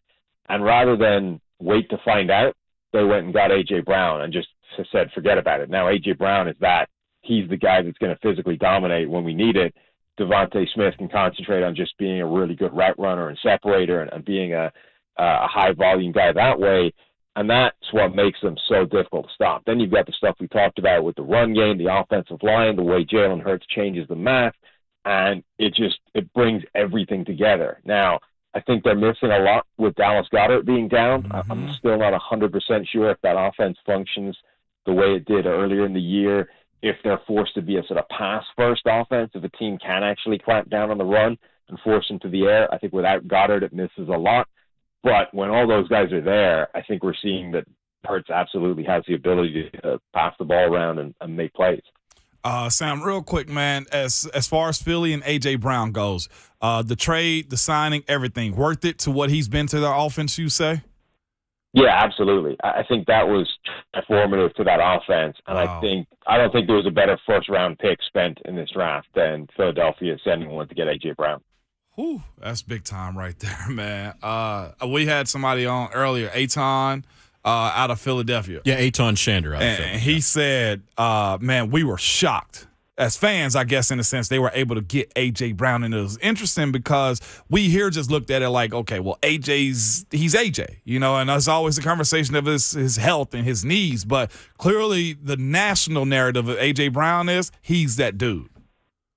Yeah, absolutely. I definitely, the injuries are like the biggest worry. You need him in the lineup because of how much he changes everything. And if that's going to be a concern going forward, that's the only thing I think that could undermine the move. But in terms of just what do you get when you put A.J. Brown in the lineup versus when he's not there, it makes such a huge difference to that offense. Wow. At PFF_Sam on Twitter, Sam Monson from Pro Football Focus. Sam, appreciate it as always. Thanks, man. Absolutely. Thanks, guys. Take it easy. All right, so that is Sam Monson. Brought up a lot of good points there. And really defining the impact A.J. Brown has had on this Philadelphia Eagles squad. I know. Yep.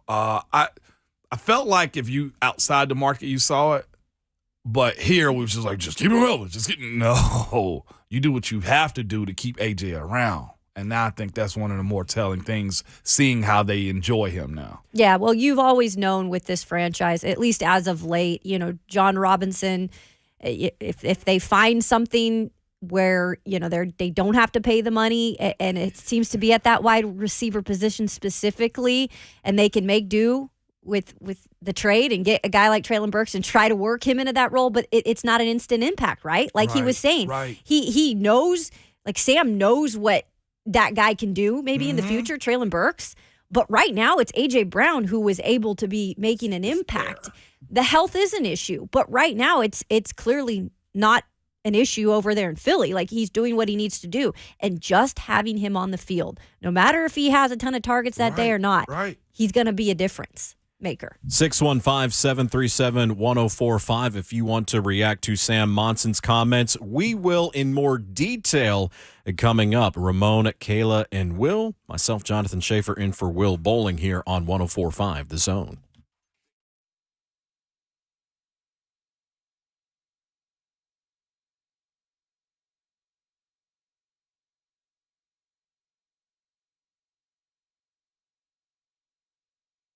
Craftsman on the Hill, one of the best bars around. Now, let me tell you why. It's locally owned and under new management right now. It's located in Hermitage, Tennessee. Specifically, the address is 3424 Lebanon Pike in Hermitage. This is one of the best means around that take bar food to an all-new level. Featuring their delicious smoked wings with so many different flavors, from buffalo, white barbecue sauce, just anything that you want with it daily. Since it's getting cold outside, listen to me.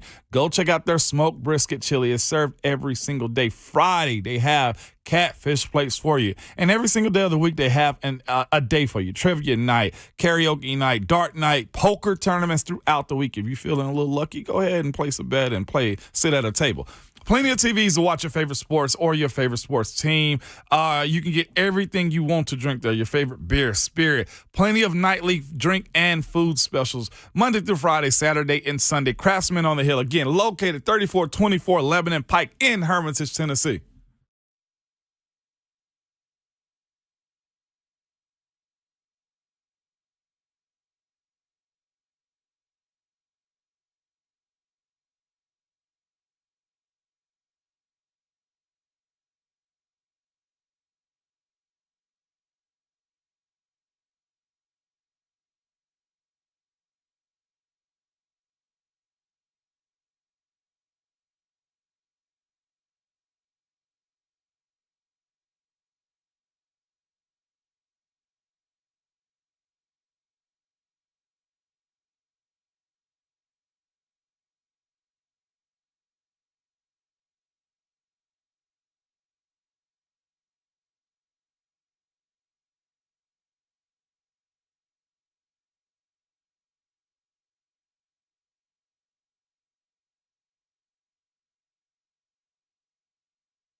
It's Friday. Act like it. Ramon, Kayla, Will, 104.5 The Zone. I'm Jonathan Schaefer in for Will Bowling, who's traveling to Chattanooga. The Blue Cross Bowl state championship games in football. The best substitute teacher in the world, Robert Walsh, spinning the great music for you here today. I'm not checking homework. We sure as hell ain't getting a pop quiz. I'm going to tell you that right now. I'm serious. I'm going to want to see all of y'all after class. Can I share a real quick story? Yeah. I don't know if anybody else out there experiences this, but I was really, really hard on myself in school, mostly high school. Yeah. But college, it was like a different thing because I was managing so many other things outside of school. Yeah. Extra activities, some that paid for things, some that were just on my account. But I still wake up with dreams of like I'm not going to graduate because I didn't get classes like lined up right. I'm not joking. Really? I still have dreams about not having the right classes to graduate. Oh, wow. Like seeing your advisor? Yes. What is that? Oh, no. See, I had that fear when I was actually in college because going to school and being in the communication program, the requirement was you had to spend a semester on the school newspaper / magazine and at either the radio station or the TV station. Those were part of the requirements. Well, me being special, I was already working as a professional getting paid at the local newspaper and local radio station. So mine got waived. But I was nervous as hell until that day. It was actually in my hand because I was sitting there thinking, somebody going to done screw up my paperwork. Somebody's going to forget that they told me that I could do this because I'm making money over here and not working for free over here. Somebody's going to forget. Yeah. And I'm going to have to stay here for an extra semester. My I understand the fear. My dad actually has a word for that, Kayla, because I complain to him all the time that I wake up and think that I'm going to be late for class. He calls it privileged PTSD. He goes, you haven't felt any real trauma in your life. You haven't had anything really bad happen to you. So you just revert to what you think is the worst thing. Wow. So my dad's always dogging me. He's like, what's privilege. so daggum bad if you miss it? What's That's so wrong real. with missing work? Privilege PTSD. So how about this morning with you, with Bert? that. You coming into work. What time did you wake up? Which time? I woke up at 2:30. By the time it was 4 o'clock, I was like, you know what? Hell with it. I'm not going back to bed. I'm just going to go into work and start getting this stuff going. And lucky for you, you had somebody to text. You texted me this morning about an album. Hey, and you were on the stair stepper at like 4:30, dude. The only stairs I'm going is mine. I'm going down my stairs and then not going back up. Yeah. So you got to talk to your mama every day. Correct. Your dad says you're privileged. Correct.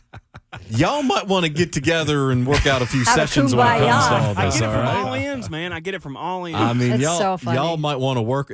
How is it in your household during the holidays, Bert? That's what I really want to know. You really don't want to know. So, like, my mom and dad got divorced when I was very young. Oh, that's it. We figured it out. Yeah, so I It's get right there. I get 2 Christmases. It's cool. My dad's a terrible gift giver. I have more socks than I could ever do anything with, and my mom overcompensates for me getting There one you terrible go. Christmas. So it's not a bad gig, man, if you can get it. Oh, me, oh, my. I love it, Bert. I absolutely love it, dog. He's a man of the people. Bert is Man what of we the call people. the realest of the real. Join 104.5 The Zone's 3HL as we broadcast live from Scoreboard Bar and Grill today. Stop by as we kick off the football weekend, the championship weekend in college football at Scoreboard Bar and Grill. And while you're there, try to beat Brent and Slay's picks of the week for your chance to win $250 in tickets and prizes from Scoreboard Bar and Grill. For more info, visit 1045thezone.com/events. Approaching halftime, third quarter coming your way of the show. Ramon, Kayla, and Will. Mike Keith, the Vaught, on the way. He'll join us in just over 20 minutes from CBS Sports. Bryant McFadden coming up as well. He will be in the 9 o'clock hour. This is 104.5 The Zone.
It is 8 o'clock. What's going on from the Superbook.com sports desk?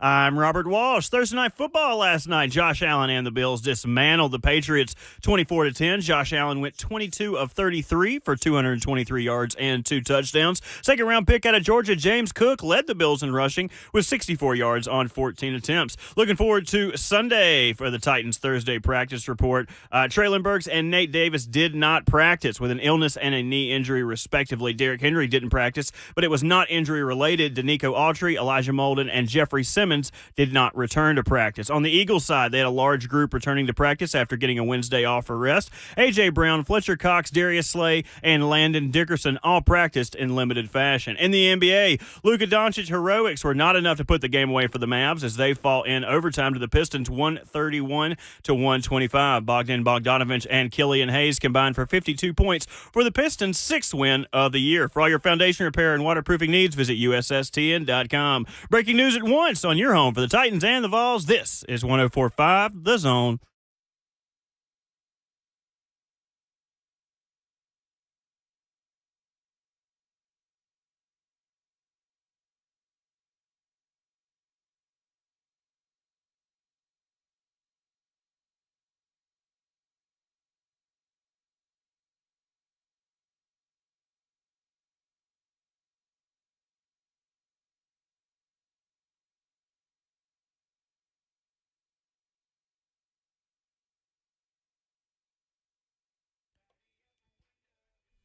Second half of Ramon, Kayla, and Will on 104.5 The Zone with some beautiful sunshine here in the Music City. Hey. Oh, is it? I can't tell. Oh, yeah. We've got the shade open a little bit. Jonathan Schaefer in for Will Bowling, who's heading down to Chattanooga for the Blue Cross Bowl games. To my left, 11-year NFL veteran, also a VFL. He is Ramon Foster. Yay. Putting the big J in journalism, Kayla Anderson to my right. And Robert Walsh back in the booth. The best substitute teacher in the world. The world. The world, Craig. The world. As Ramon, Kayla, and Will. Powered by All Four Seasons Garage Doors. When trust matters, count on All Four Seasons Garage Doors in Nashville. Professional garage door installation and repair from a locally owned and family-run business. Visit allfourseasonsgarages.com/Nashville. All guests courtesy of the Mark Spain Real Estate Hotline, including Sam Monson from the previous hour. Mike Keith, the VOT's going to be joining us in about 15 minutes. Bryant McFadden from CBS Sports in the final hour. We're live on Zone TV, where I've taken the beanie off because now I am properly warm. We've got the television behind Ramon on with the fire, with the logs behind him. It's so beautiful. That sets the whole tone. Just need the chestnuts for that. Yep. Zone TV on YouTube, Facebook, and Twitch. Follow us on Twitter at Ramona, Kayla, and Will. Titans, Eagles, that's coming up Sunday. Of course, everything Titans radio related you can hear right here on 104.5 The Zone. My concern, guys, looking at the Titans coming up on Sunday, number one, you're going up against who I think we all think is the best team in the NFL right now. Just taking a look at their raw statistics last night, offensively and defensively. Ramon, there's not a single thing about this team, aside from maybe their run defense, that isn't good. They've performed well in every area so far. And truthfully, I would say this. If I was playing against this team, I'd be like, don't let that run defense fool you. Can I just be completely real with that? Like, that to me is just smoke and mirrors. Like, hey, go to that back alley back there. Like, you'll be all right. Just walk home that way. And then next thing you know, you get beat up by baseball bats. Like, that's the way I'm looking at that. I just saw Goodfellas, which has made me think of that right there. I guess so. You remember when he tried to send Ray Liotta's wife, through the alley? He's like, no, in there. Yeah. Funny like how? Funny like a clown? Yeah, Funny like I'm funny. Yeah. What do you mean I'm funny? Like, that's pretty much what the Philly defense is like. They're patchy right now. Like, I'm looking at this. When you told me it's like they're bad in the run defense, I'm like, the heck they are. Well, middle I of didn't say that. of the pack, which is say crazy that. for them, Yeah. right? Or the idea that they're giving up that much. I would be opportunistic and say, yeah, we're going to test it. Sure. If Derek is who we think they are, we're a running team. I'm going to test it for sure. But I'm not going to let that fool me this week. Like, let's be real about this. This Philly team is pretty stacked defensively. And I think it's Sam's point of it all. It ain't the idea that they got a superstar as far as this defense is concerned. It's just that they got depth. Dudes everywhere. especially defensively. As a player, Ramon, when you had an opponent like this, I'm sorry, every game is, we got to get up for every game. Sorry. When you have a game like this and you're in Philadelphia and you're like, we got something to prove. We're coming off a loss.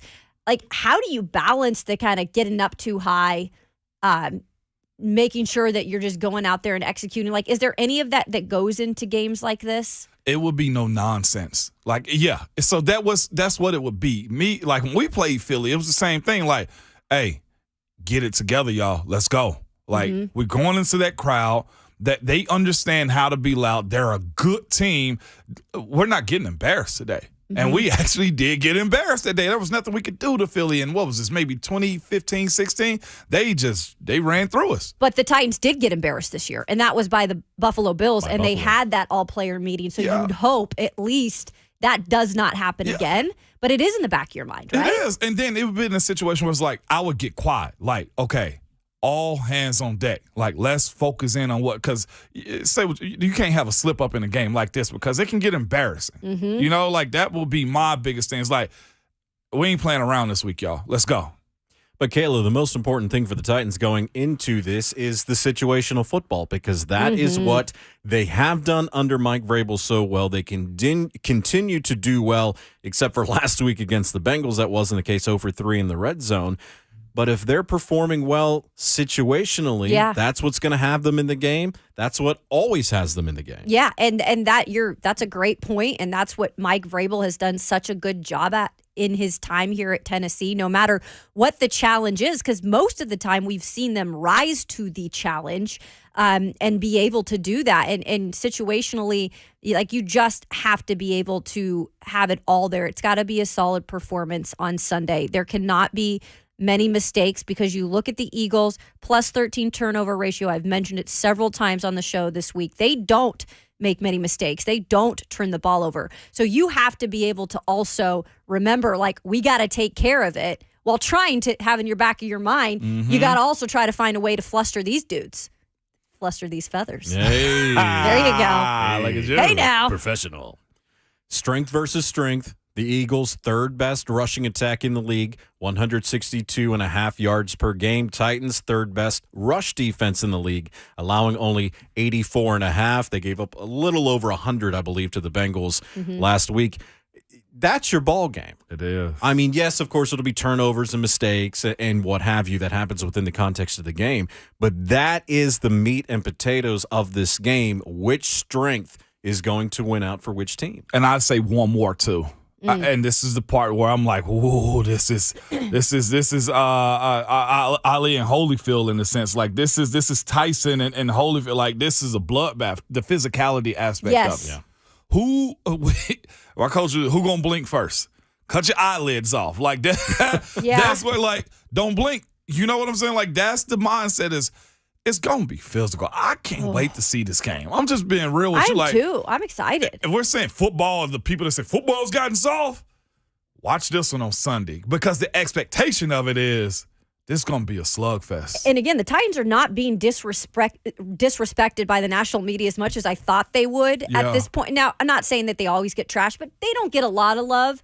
But I think they just really realize the strength of this team is how physical they are and how well prepared they are. And I've heard it say, national media say this week, this is probably the Eagles, one of their toughest opponents this year, just because of that, the sheer physicality of the team. Yeah, will also be difficult for the Eagles, of course, the Cowboys in division with them. And the Cowboys, I think, this perhaps the second best team in the NFC. I mean, they're really good. They got weapons. And and that's a team that the Titans will be facing on a Thursday night, next to last game of the season, which I wanted to talk about that a little bit. Now you have the game against Cincinnati. You've dropped that 7-4 on the season.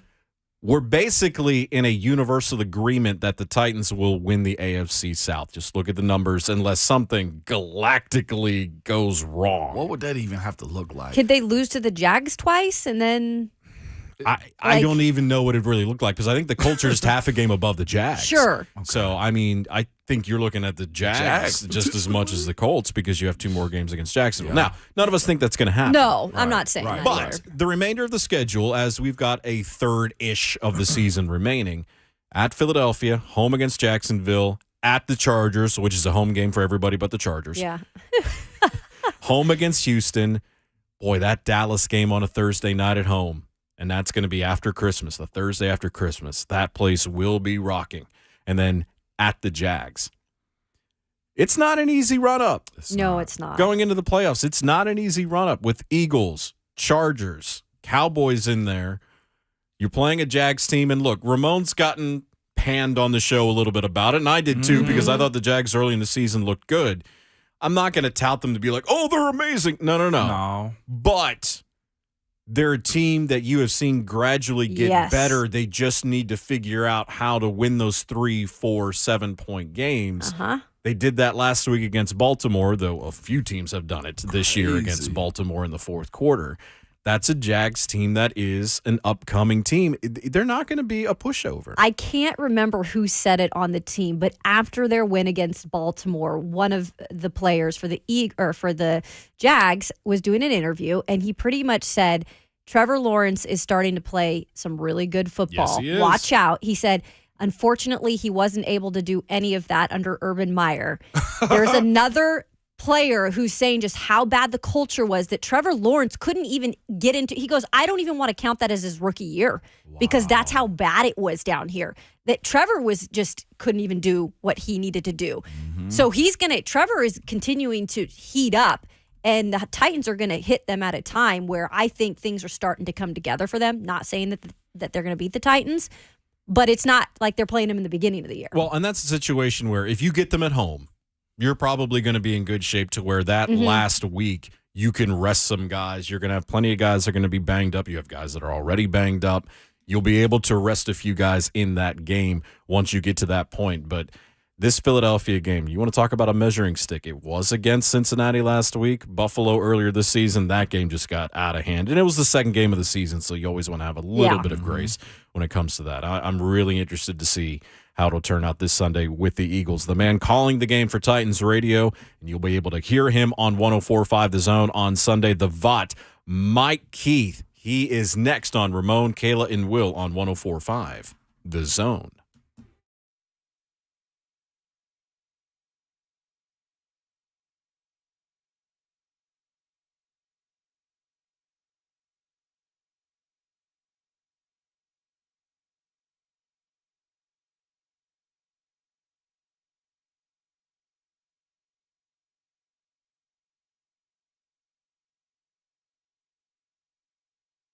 Genesis Diamonds kicks off the holiday season with the largest luxury pre-owned Rolex event ever this weekend. Yes, Friday through Sunday.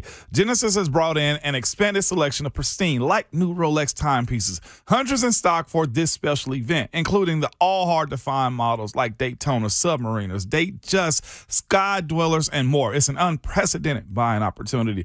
Great prices and special zero-interest financing for 5 years. Also, come pick out your luxury pre-owned Rolex or get one for someone else. Shafe, I'll take 2.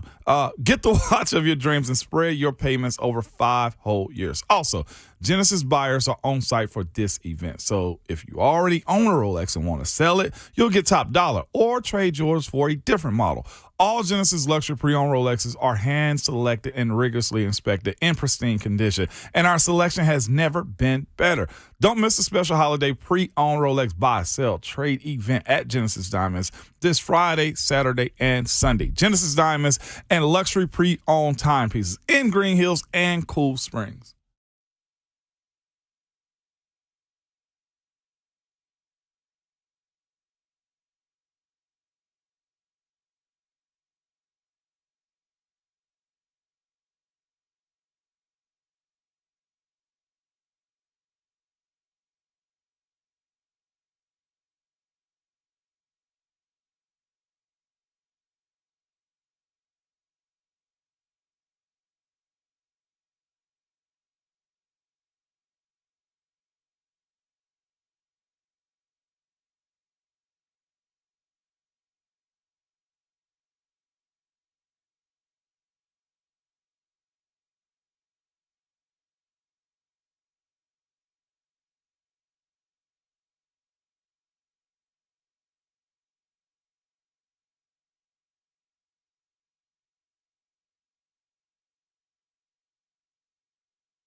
this morning. Need great health care coverage with an affordable price tag? Let Farm Bureau Health Plans coach you through it. They've been protecting Tennesseans for 75 years. They are bringing on the man that we call the VOT. He is the voice of the Tennessee Titans.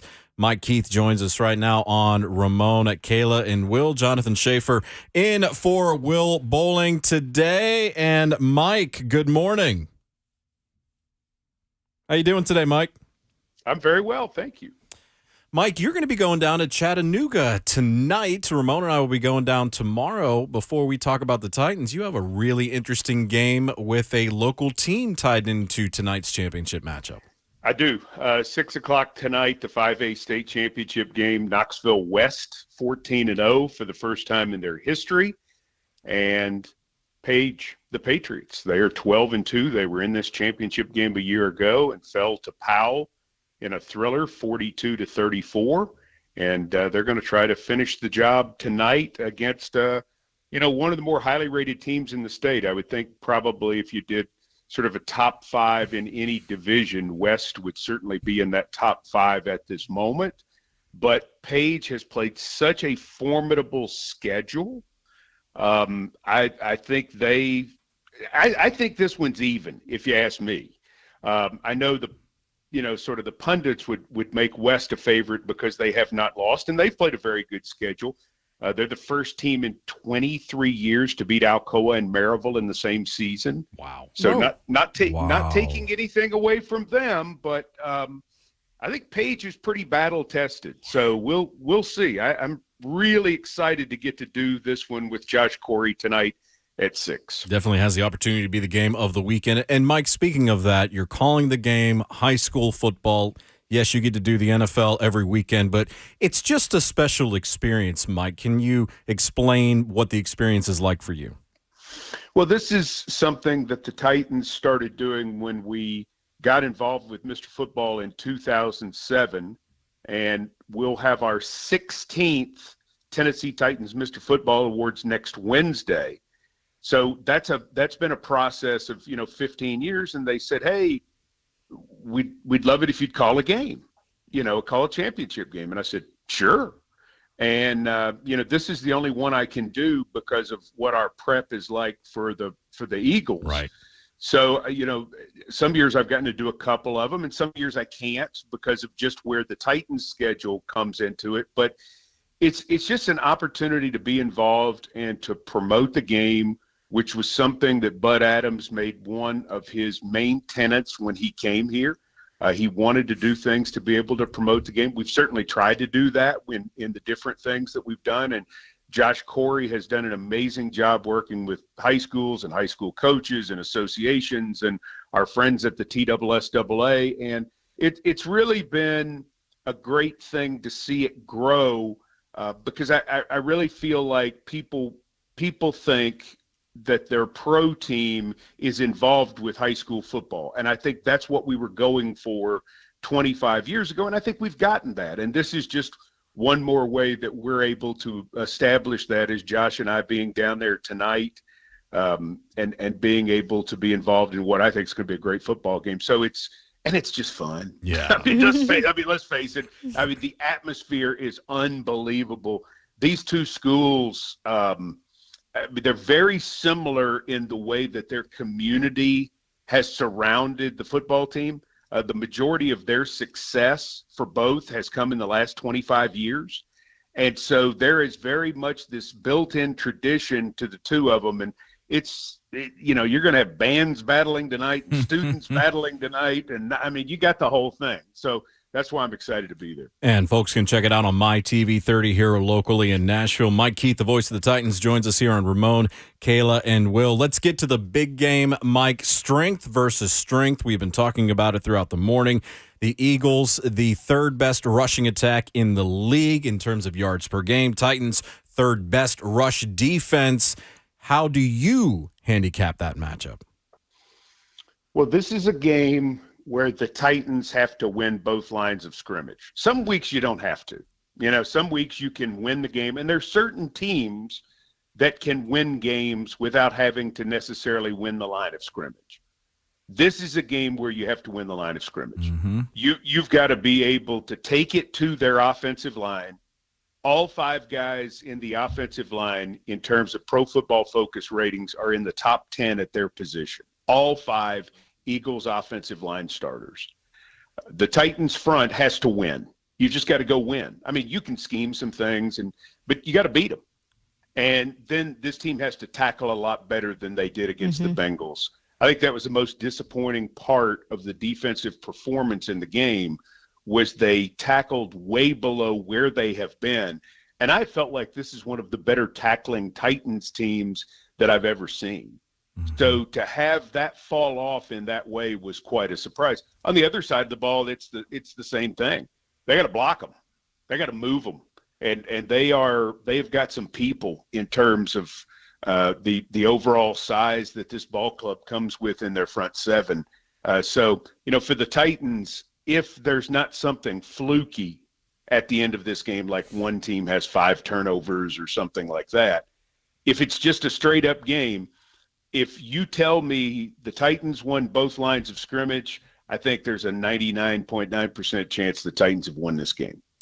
Mike, the way you approach this game too, considering this is a run first team too, it might be the fastest call you had in a while.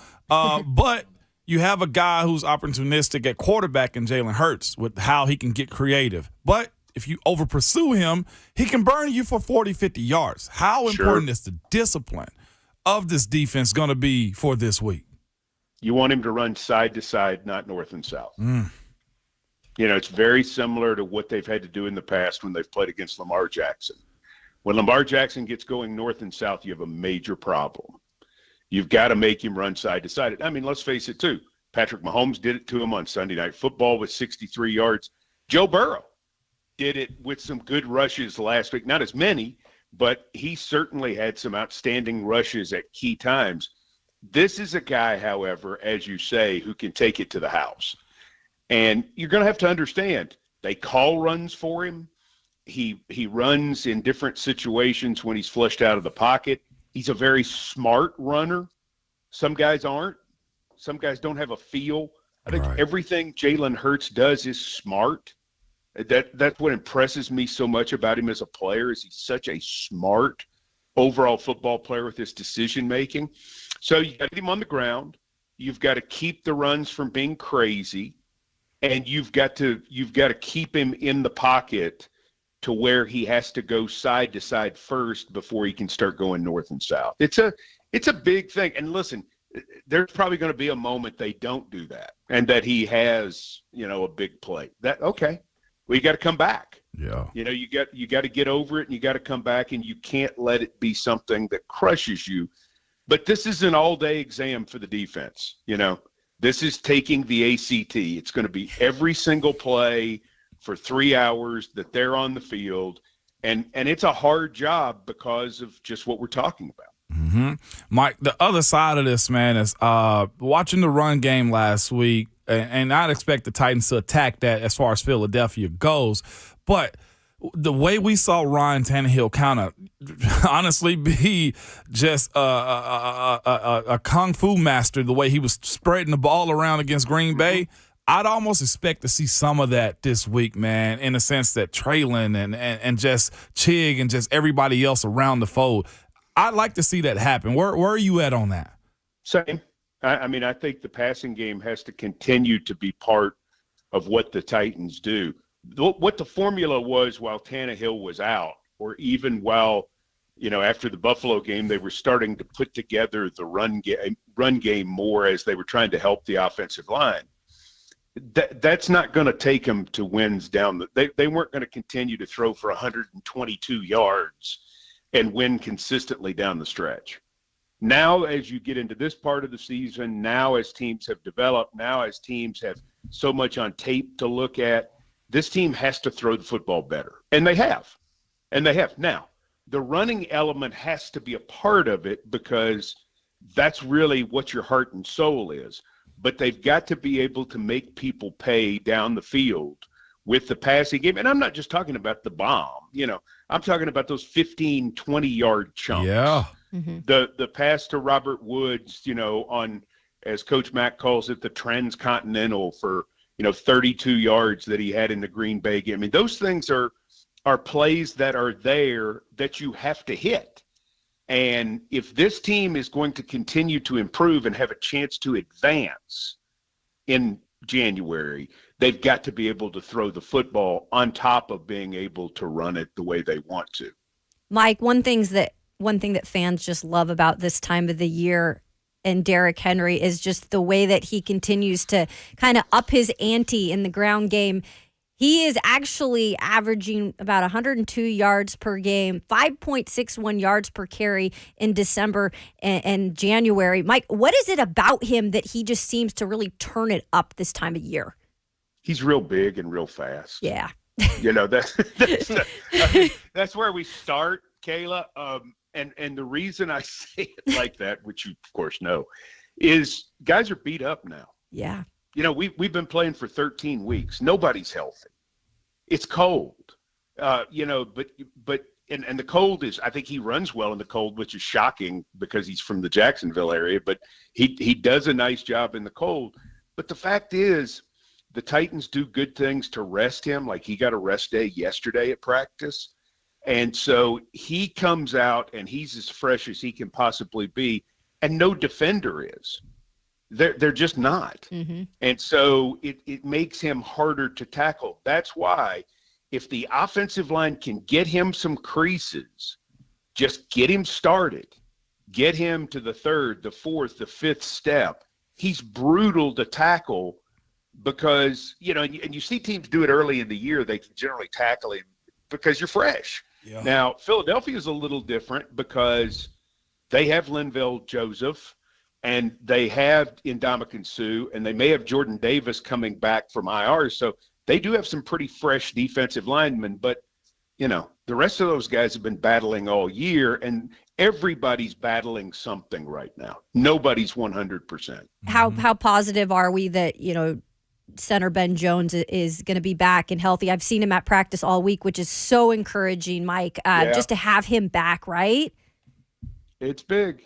I mean, it's a big thing just for the, for his first of all, he's a good player, but also for the line calls, for the leadership, for the confidence that Tannehill has. And, I thought Brewer did a pretty good job with the snaps in particular.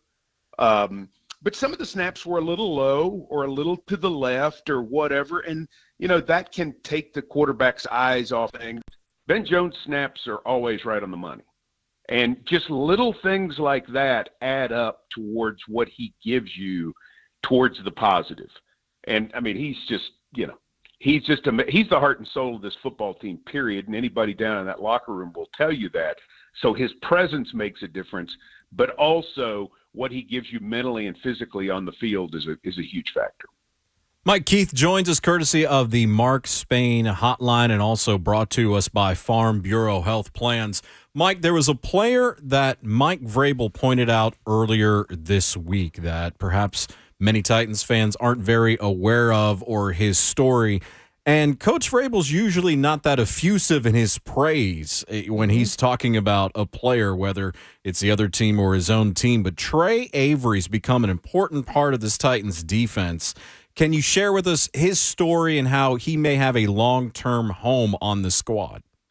Well, I mean, he's a guy that, came from Rutgers and was an undrafted free agent, made this team out of camp, played not great in the Buffalo game, got thrown into the Buffalo game and was clearly not ready for that moment, but went back to work and played special teams and battled his way through. And then, 7 weeks later, he gets another shot to play corner, and now he has 50 defensive snaps in the last 3 games.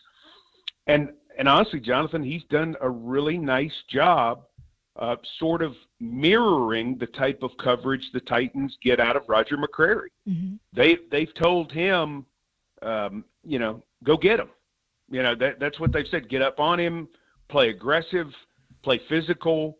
Don't worry about what's going on behind you or in front of you. Just play your man and get after it. And he's been able to do that. And so as a viable outside corner, that's a big thing. And potentially finding an undrafted viable outside corner adds to this draft class, if you will. It gives you something else in this group. And I would think, there's a real shot you'll see him in some packages this week. If you don't, you will certainly see him at another point. But just being able to give you the benefits within the packages and being able to have that versatility is a big deal. Mike, man, again, you're going into a hostile environment. You got a physical team in the Titans and a physical team in the Eagles, man. I just want to know, have you really just brushed up on your dictionary as far as like words to use as far as like a big hit, like bang, barrage, like blast, roar, rumble, mollywop, yeah. Like, where are you at with these calls? Because it's a battle of who gonna blink first. So I need to know what you've been doing. Well, it sounds like I haven't been doing enough. My word of the day calendar hasn't really given me anything like that for today, for the game. Yeah. Sometimes I throw out a word that Coach Mack, gives me the weird look on. So it might happen. All right. So this weekend, though, it's going to be a Ford over Rooster type of game, though, right? In terms of how physical it's going to be. Probably. Yeah, I would say that's accurate if I really understand the hidden meaning behind Ford over Rooster. I would say that's probably correct. I mean, it's a game where, like I said at the start, some weeks the line of scrimmage isn't that big a deal. Yeah. Because the other team's going to throw it a lot, or they're going to throw short passes, or you're going to throw short passes, or it's just, the team that you're playing is more of a finesse team and they do certain things. There's some people who will say, well, the line of scrimmage is the whole thing every week. No, it's really, sometimes it is. And then sometimes it's not. This time it definitely is. Yeah. That's what this game is going to be about. It's going to be about, can you win the line of scrimmage? Now you got to take care of the ball. And we've talked all week about how great Philly is in terms of their takeaway ability. They have 23 takeaways on the season. They have only 10 giveaways, and so they've done a great job in that area. They do have some players who fumble. The quarterback fumbles, and there are a couple other players who fumble, and so you've got some opportunities there. Hurts does not put the ball in harm's way a lot. He only had 3 picks. So I think you've got to take advantage of those sorts of things, and you've got to try to muddy it up as much as you can. What Indianapolis did to them 2 weeks ago is really what you'd like for it to look like, even more like what Washington did in beating them with the takeaways and being able to finish. But, it's been done. There's some teams who've played them really tough just in the last month, and so the template is there if you can follow it. Yeah. Mike Keith, the voice of the Titans, brought to you by Farm Bureau Health Plans. Better rates, better coverage, and better service. That's why Tennesseans have been relying on Farm Bureau Health Plans for their health coverage for 75 years, and we rely on Mike Keith for the best coverage of the Tennessee Titans. Mike, have a great game tonight, and we're looking forward to the game in Philadelphia on Sunday. Thanks, guys. Thanks, Mike. Mike Keith, the VOT. Of course, we always bring him in with The Sopranos because he's a gangster. He is a gangster now. He is. I admire Mike Keith, too. As legendary he is, to still go call like high school games. Not saying that's beneath him, but just I think people always think it's just easy to just jump into the industry and stuff, But the level of just concentration and just consistency and just professionalism, watch the ones that are good at it. Calling high school games, Yep. I learned a couple of years ago that he called professional paintball on ESPN The Ocho 20-some years ago. See he does everything. I think the coolest thing, though, is the Titans just continue to put themselves out in the community. Yeah. And part of that, like he mentioned, that's so big is just to keep that connection with the high school community and high school football here. I think that's special. And to have a guy like Mike calling your game, I'd be like, yo, we got Mike calling our game tonight. Don't forget the Titans radio covered the Waverly game. Yes. That was at Nissan Stadium that was huge. Which was so great. It was just cool. one of the coolest things. Yep. Tailgate tip from Maryland Farms on the way. Y'all, have you ever heard of what is called a mistletoe martini? I'm signing up now. Me too. I'll take 2. Find out next on Ramon, Kayla, and Will on 104.5 The Zone.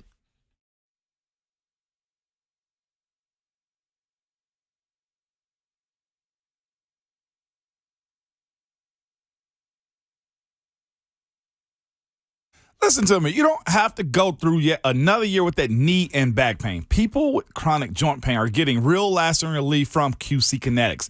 Hey, it's Ramon Foston. QC Kinetics is the nation's leader in advanced regenerative medicine. Their unique protocol uses healing agents from your own body to target aching joints, repairing and restoring damaged joint tissue so you can move again with no surgery, no drugs, no downtime. Got shoulder pain? Excruciating hip pain? Oh, yeah, I know somebody with that. If you have any arthritis pain or lingering pain from an injury, don't let them operate on you or give you more steroids. And say no to the pain pills, too. Call QC Kinetics and see if their life-changing, all-natural treatments can get you living your best life in the new year. I'm telling you, people are raving about these treatments. This is the future of joint pain management, and appointments are available as soon as next week. Make 2023 the year you say goodbye to joint pain. QC Kinetics in Nashville, Clarksville, and Murfreesboro. And you can reach out to them at 615-249-4024. Again, the number is, I'll say it slow, 615-249-4024.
8:48 here on this Friday morning.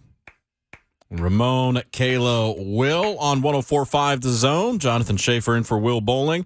The best substitute teacher in the world with the jams here this morning. Doing a great job as always. 615-737-1045.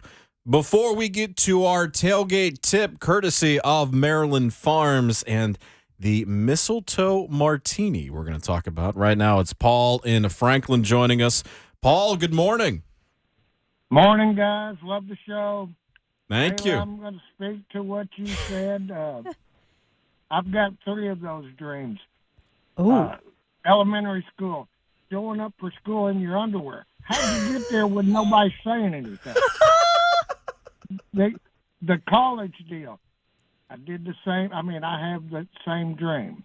Wow. But the most, not disturbing, but so I'm waiting on my orders to get out of the Army, and it's like I'm checking with the first sergeant. It's like it's been 4 years. Oh, wow. I mean, that's a little bit more disturbing than any of that. But I've had, everybody has crazy, dreams and all that. But that's all the old sergeant's got. Yeah. Hey. Oh, man. Appreciate it, Paul. Thank you, sir. I can only imagine, right? Like, I could see that, though. For those joining us, what was the dream that you were talking about earlier? So I just was really an academic person, especially in high school. But going into college, I was juggling a lot of things. And so I was really good still in school, but I think it was harder for me to achieve that. Mm-hmm. And so I still have nightmares to this day about making sure that I got all my class credits to graduate. That's what the dream was, and I have it every now and then. And you had already gotten your credits. Oh, yes. That is phenomenal right there, Kayla. It's like you've already lived that life. I know, and I still have. I'm like, Kayla, you're not in college. It's been a while. Yeah. Oh, still have those dreams. Oh, my goodness. Oh, my goodness. We all have that. I've never had the underwear in the classroom dream. That's pretty funny. I've heard a lot great. of people talk about that. I've never had that one. For some reason, I don't dream a lot, but the dreams I have, for some reason, I can usually not get to where I need to go in the dream, or I don't know where I'm supposed to go, or somebody gives me wrong directions, or it takes too long. There's always just like this, how do I get here? Why am I lost? Why aren't people helping me? That's kind of a theme for me. You guys ever have those dreams where your significant other does something that you don't really like, and then you wake up and you have to suppress those feelings from being mad at them in the real world? Like I had a dream maybe like 2 weeks ago that my girlfriend ended up like making out with one of my best friends, and I woke up like, oh, girl, I know you didn't. Oh, I know you didn't. But like I had to like hold that back from her because I wanted to be like, did you kiss him? You got something for mustaches? Do I need to shave this beard off? Like, what's wrong with me? Is there something wrong with me? And she's like, please just let me have my coffee. My wife has gotten mad at me for her dreams. I'd be like, man, what did I do? The answer I was, don't even like bringing that up. I'd be like, yeah, I'm good. The answer was nothing. You didn't do anything. I avoid that one. I'd be like, God. Jimmy and Franklin, you're on Ramon, Kayla, and Will on 104.5 The Zone. Good morning. Good morning, guys. Good morning. First off, man, I love you guys. I love listening to you guys. You sound like you truly enjoy each other's company. And, you guys are great. Thank you. That warms my soul right there, Just man. like the fire behind you. Just like this fire on the TV behind me. I ain't trying to steal your thunder, but thank you, man, because we actually do like each other. Yeah, you got it, man. Listen, I grew up with Mike Keith. Mike and I were childhood friends. We played Little League baseball against each other. Our high schools played football against each other. We went to Tennessee together. That guy came out of the womb the voice of the Titans. If there was anybody who was ever born to do what he was supposed to do, that's Mike Keith. I mean, I have one good story. I was a year ahead of him. I was rushing him to join my fraternity. We go to a Sounds game, and the guy knew every player, every stat, where the player was from. It was unbelievable. And then when he got to Tennessee, he joined my fraternity, and he dropped out like a month in because he wanted to concentrate on his broadcasting career. Wow. He was a freshman in college. And I was a broadcasting major as well. I wanted to be on radio and all that. I failed miserably. I majored in fraternity, and he majored in broadcasting. And I ended up in the music business, being the voice of the Titans, and probably one of the greatest ever. So there you go. I love the guy. He's a great dude. He is the genuine article, and he's the best, man, by far. Jimmy, appreciate that. One thing I want to add to that is, especially before I started working over here, because I've been in town for a long time in different formats at different stations.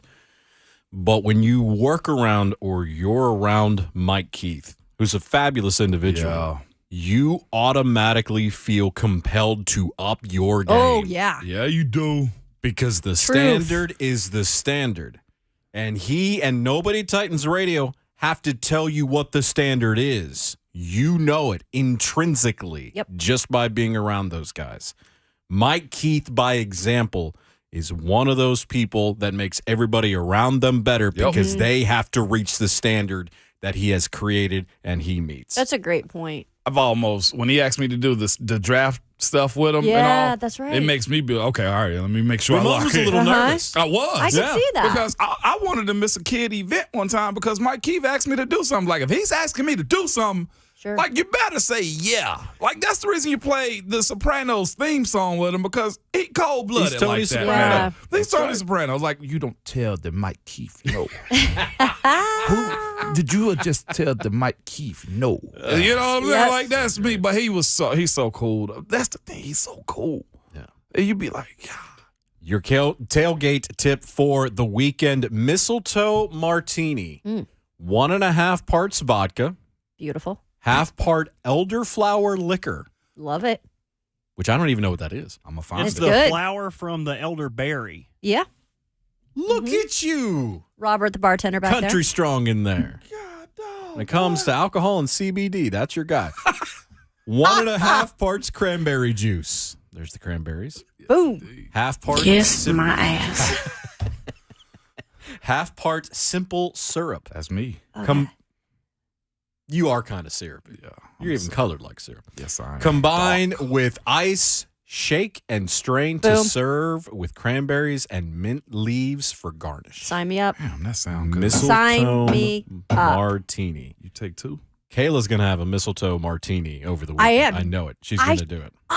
I made margaritas and some damn good margaritas this past week in Cali. Margs! We had taco night with a taco bar, and I just wanted to do the shaker thing and look like I was cool. Absolutely. Because I was watching this bartending show. Yeah, And I was like, yeah, that's right. But it actually ended up being good. That's courtesy my family. They told me I can say I actually made a good margarita. Hey, I wish you guys like could that. see me.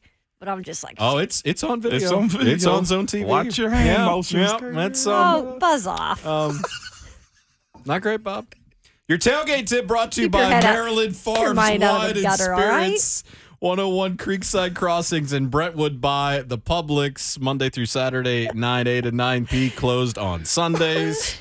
Delivery through the Maryland Farms Wine and Spirits app and curbside pickup, MarylandFarmsWS.com. When we come back, something less lewd than Kayla's behavior on 104.5 The Zone.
It's 9:03. Good morning from the Superbook.com sports desk. I'm Robert Walsh. Josh Allen and the Bills dismantled the Patriots last night 24-10. Josh Allen was 22 of 33 for 223 yards and 2 touchdowns. Second-round pick out of Georgia, James Cook, led the Bills in rushing with 64 yards on 14 attempts. Looking forward to Sunday. The Titans and the Eagles Thursday practice report is out from yesterday. Traylon Burks and Nate Davis did not practice with an illness and a knee injury, respectively. Derrick Henry did not practice, but it was not injury-related. Nico Autry, Elijah Molden, and Jeffrey Simmons did not return to practice. And on the Eagles side, they have a large group returning to practice after getting a Wednesday off for rest. A.J. Brown, Fletcher Cox, Darius Slay, Landon Dickerson all practiced in limited fashion. Luka Doncic heroics were not enough to put the game away for the Mavs as they fall in overtime to the Pistons 131-125. Bogdan Bogdanovic and Killian Hayes combined for 52 points for the Pistons' 6th win of the year. For all your foundation repair and waterproofing needs, you need to visit USSTN.com.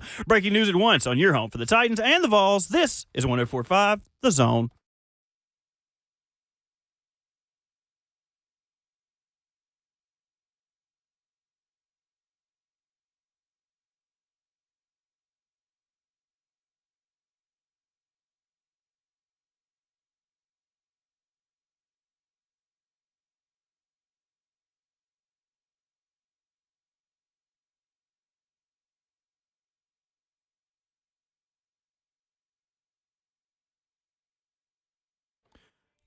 Four is up, the fourth quarter of Ramon, Kayla, and Will here on 104.5 The Zone on a Friday, so act like it. We have been, especially in that last segment, which we will not go back and revisit, unless you want to listen to it anywhere you get your podcast or the Zone TV feed later on today. Whew!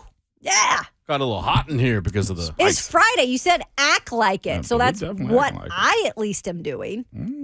Yeah. Oh no, you're definitely delivering on that front. Yeah, you good to go. We know what you do on your Fridays now. Ramon, Kayla, and Will, powered by All Four Seasons Garage Doors. When trust matters, count on All Four Seasons Garage Doors in Nashville. Professional garage door installation and repair from a locally owned and family-run business. Visit allfourseasonsgarages.com/Nashville. I'm Jonathan Schaefer, and for Will Bowling, who is in Chattanooga for the Blue Cross Bowl games today. Ramon Foster doing TV tomorrow morning. My TV 30 for the Pearl Cone game. I'll be doing that for radio. All guests today courtesy of the Mark Spain Real Estate Hotline, including Sam Monson and Mike Keith already today. Former Steeler and Super Bowl champion Bryant McFadden from CBS Sports, one of our favorite guests, will be coming on with us in 15 minutes. We are live, as always, on Zone TV, YouTube, Facebook, and Twitch. You can also follow us on Twitter at Ramon Kayla Will. College football talk on the way. Do want to revisit the Titans injury report from yesterday. Kayla, you had a chance to go out to the facility. And one of the new surprising names on that injury list from yesterday, a man who did not practice due to a knee injury, is Nate Davis. Now, it looks like Ben Jones is on track to return and play center against the Eagles on Sunday, but Nate Davis's name popping up on there, a little surprising and perhaps a little concerning. Yeah, that was one that I think we weren't expecting to see, and it was a knee that he showed up with yesterday. So we'll have to monitor that today. Of course, this is the day when sometimes Mike Vrabel, a little bit early, will tell us who is out, and then we'll get that final injury report. But that's one you don't want to see on there. He clearly has dealt with some things earlier on in this season, but with that line just having been banged up this year, right? And it's been kind of like switching things around at this time of the year, especially in a game like this. Like, you've got to have some cohesiveness, and the positive, like you mentioned, Ben Jones expected to be back at least. Danico Autry out with a knee injury, of course, missed the Cincinnati game. We'll see what happens today, but as of right now, what do you think his chance is playing Sunday? Danico's he's not. There's no way. I think Danico might not even be back next week. And that's a bummer. Such a huge loss. Yeah. Huge loss. We heard Sam Monson say it, just what he's been. He thinks he's been the best guy on that line this year. No, I mean, Jeff is Jeff. Right. But in terms of like making things happen or taking the attention away from Big Jeff, like, that's what Autry has done. Jeff did not practice because of an ankle, but we expect him to play as he did last week. Elijah Molden still hampered by a groin injury he's been dealing with all year. Traylon Burks out due to illness yesterday. Derrick Henry non-injury related, which means he got the day off from practice. So we'll see what happens today and who will be practicing and getting ready for Sunday. But again, Eagles and Titans, of course, you can get all the coverage right here on 104.5 The Zone, your flagship station for Titans football. The Lee Company countdown to kickoff beginning at 9 a.m. Sunday, your game coverage with a Titans Radio, 11 a.m., and then, of course, the call with Mike Keith and Coach Dave McGinnis at noon on Sunday. A game, Ramon, that I think a lot of fans are nervous about, especially coming off that Bengals loss. And when you take a look at the statistics, this is an Eagles team who's had a fairly difficult schedule, a good schedule this year. This is an Eagles team. There's a reason why they only have one loss on the season, because they've been really good pretty much everywhere. Yeah, and that's the thing about it. 10-1 says a lot. You know, and they've had some good, as you said, Shay, some good teams and good wins that they've played against some really good talent. And the fact that you're coming off a loss, at least on the fan side, and we can be real too, unless it's just a bad team. On the player side of things, you start to question, okay, what we need to do to get a dub? How do we get a win against a team like this? What's our method of play? Oh, we're missing this guy, that guy. So there's a lot of doubt that kind of goes into it, but that's the part of the game too, in which you say to yourself, we got to play it and they got to see us. You know what I'm saying? So this isn't an easy outfit this weekend. This isn't, you know, the 2012 Cleveland Browns or anything like that, or a Jacksonville Jaguars team. Don't ever compare anything to the Cleveland Browns, okay? Because actually they've got a return coming up this Sunday as well. They sure do. Monson. Oh, yeah, Friday 5. Oh, yeah. So this isn't an easy outfit. I'll just say this. You got to play your A game. This would be one of those games if it was Sunday Night Football, or heck, in general.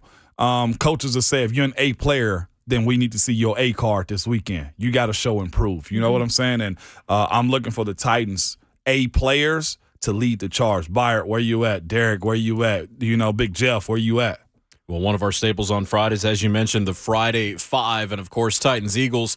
One of those headlines, one of those games making up actually what's a pretty good NFL weekend when it comes to competition. It is, man. I'll just start number 5 on this list, Giants and Commanders. And I know what you're saying, Giants and Commanders? No. Both above 500. Great game, yeah. NFC East. This is a real good weekend. Just the games I have on this list either got a narrative or, like you say, this looks good. And I just look at this the way the Commanders won last week. You got the Giants in a situation where I would say they could be disappointed in their approach to the rest of the season. Saquon starts off high. You still got to look at what Danny Dimes is going to be able to do for this outfit and this team. I love what their new head coach has provided for them. They got a winning culture as far as this year goes, and Brian Dable. So I got my eye on that one. I'm excited to see what that looks like and who wins this one. Washington always finds a way to put Tyler Heineke in, and he does something. You feel me? Yeah. And then I'm like, okay, well, you got me. I'm They locked won in. the last 3, right? Yeah. That's what I'm saying. Number 4 on my list, Jets at Minnesota. And you say to yourself, Mon, it's the Jets. Why are we looking at that? Well, right now as it stands, the Jets hold a playoff card. Okay? They made a quarterback change. Okay? Going from our guy, Stacey's mom. The mother lover, okay? Zach Wilson. That was off the cusp right there. Just off the dome with that one. The mother lover. To watching the guy last week, let me pull up his stats. Mike White. You say, well, Mon, it was Chicago Bears. Screw that. This guy came in and created a name for himself and looked more comfortable at quarterback than Zach Wilson has ever looked all year long, man. 3 touchdowns last weekend. How many passing yards did he end up having, man? Either way, just had it was over 300, I think. 315. Yeah. 3 touchdowns, no turnovers. Made them look like, why did you not start him? A guy that I don't know much about, Shay, but he looked like a real good pro against Minnesota. Well, and not only that, they played for him like the Commanders play for Taylor Heineke. You heard Garrett Wilson after. Thank you, man. That if he is the guy, boy, that could be very interesting. 3 on this list. Could have been number 1 just simply because of the narrative. Browns at Texas. Yeah. Deshaun Watson. Nothing else needs to be said. Going back home. Yeah, his debut and the return. All in one weekend. Boy, I can't wait to see what the storyline is going to be. Number 2 on this list, Dolphins at 49ers. Yeah. Let's go. Yeah. 2 teams, honestly, that's been bubbling. 49ers really, somebody turned up the fire on them a little bit. I'm enjoying what I'm seeing out of them, but also 2 of them traveling to the West Coast. What is that going to look like? What is Tyreek going to look like?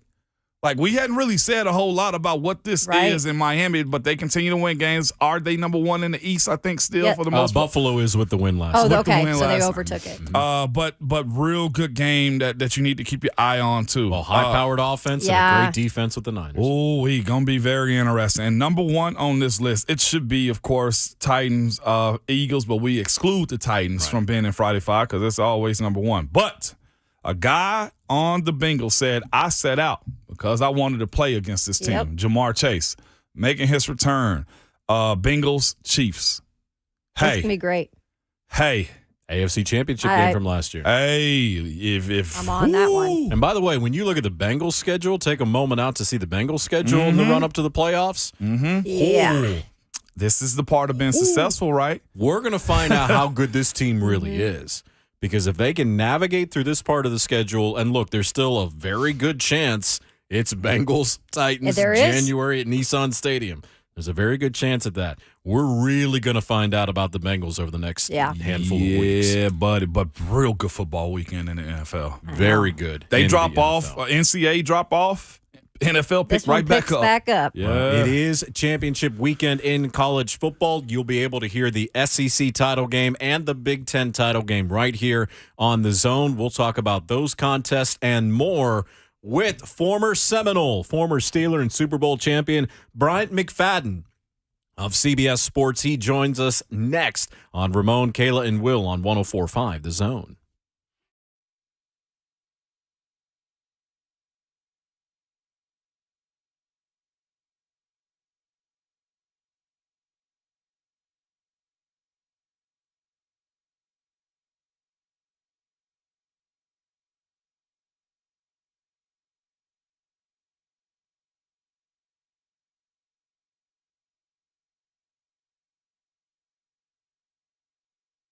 Change is coming, and you need to be prepared for it. Hey, this is Ramon Foston. Did you know that new regulations are coming soon that could increase the price of replacing your older HVAC system by over 20%? That's why you need to act now and get that older system replaced by my friends at Spring Hill Heating and Cooling. They offer 18 months with no payments. You can lock in today's price and not have to pay until spring of 2024. Or you can get up to $1,500 off a new HVAC system right now. Spring Hill Heating and Cooling is always backed by a 10-year parts and labor warranty on York products. Spring Hill Heating and Cooling, also a York certified comfort expert company. And if you're in need of repair work, they offer free service calls with their repairs, plus low monthly payments on those repairs.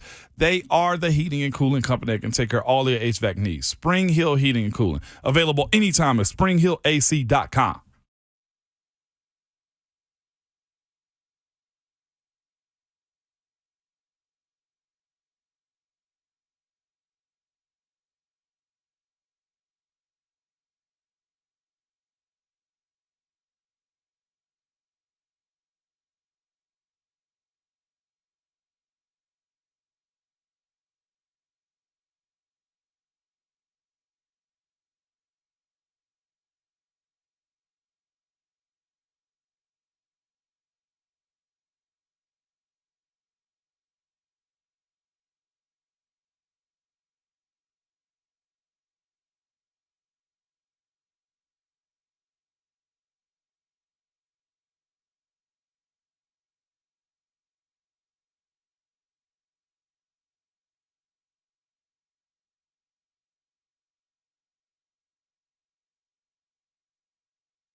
9:22 on this Friday.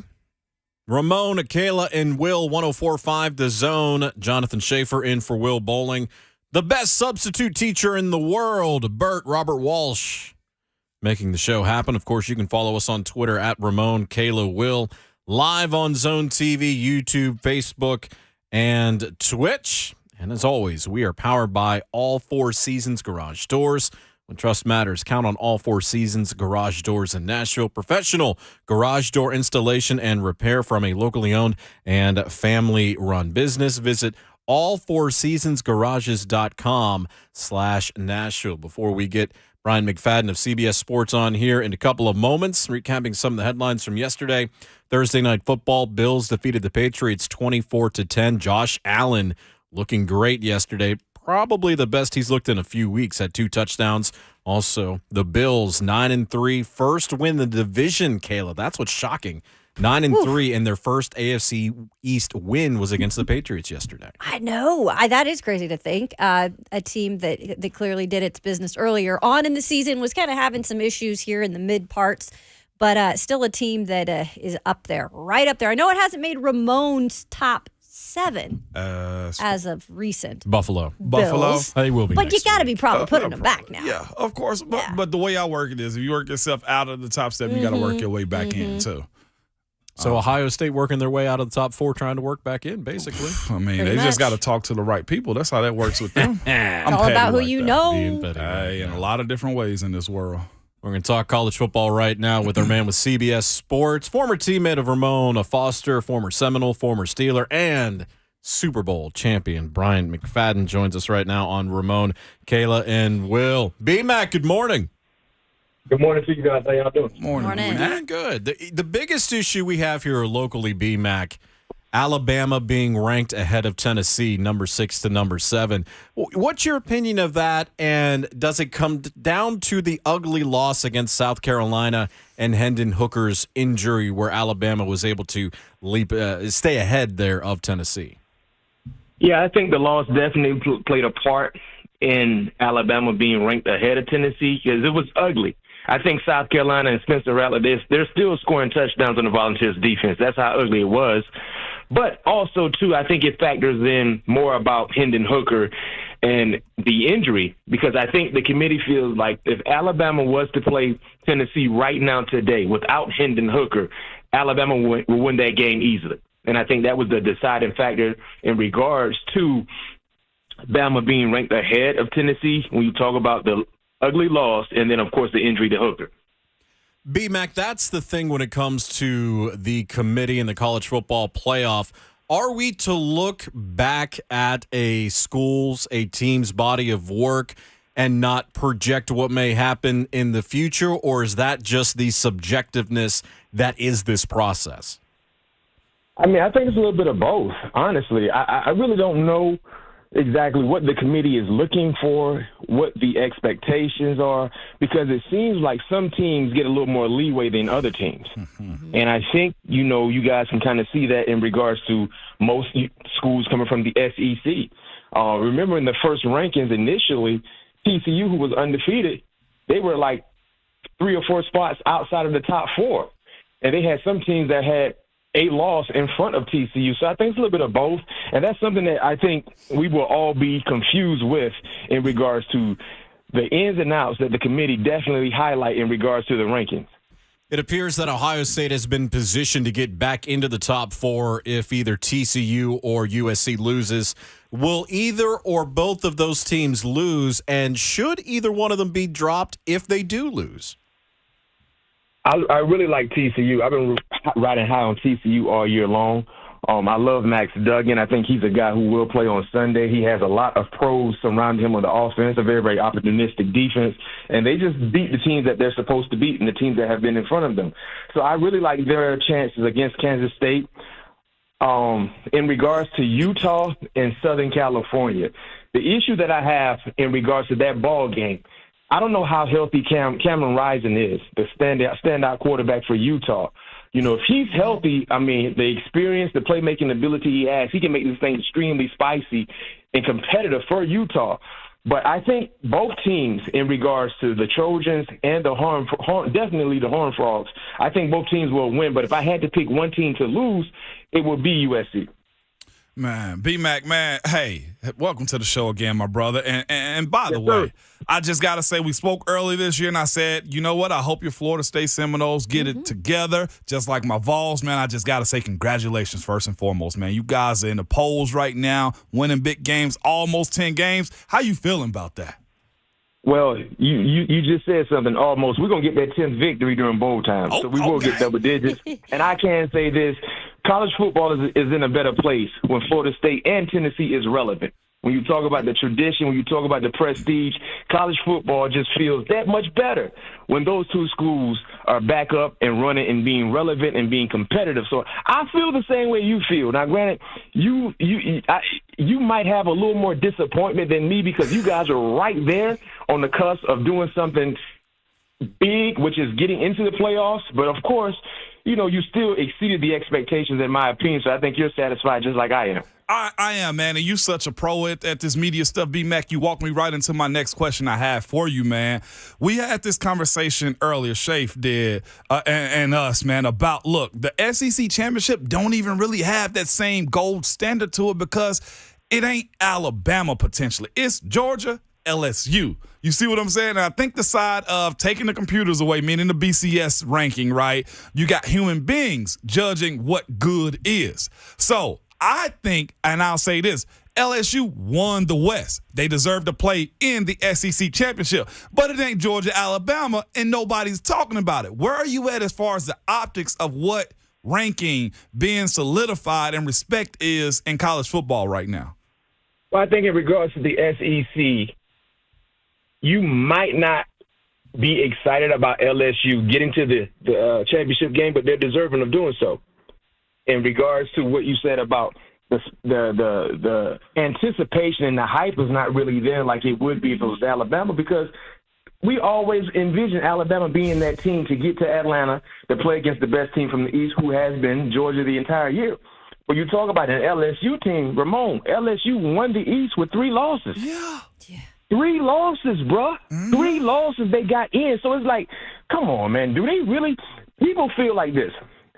Even though LSU beat Alabama, Alabama is still more deserving to get to the SEC championship game in Atlanta than LSU. That's how a lot of people feel that way, and that's why the game is not as hyped as it would have been if Alabama would be in the game involved playing against Georgia. And that's why I feel like this, too, as well. You talk about the line being at 17.5.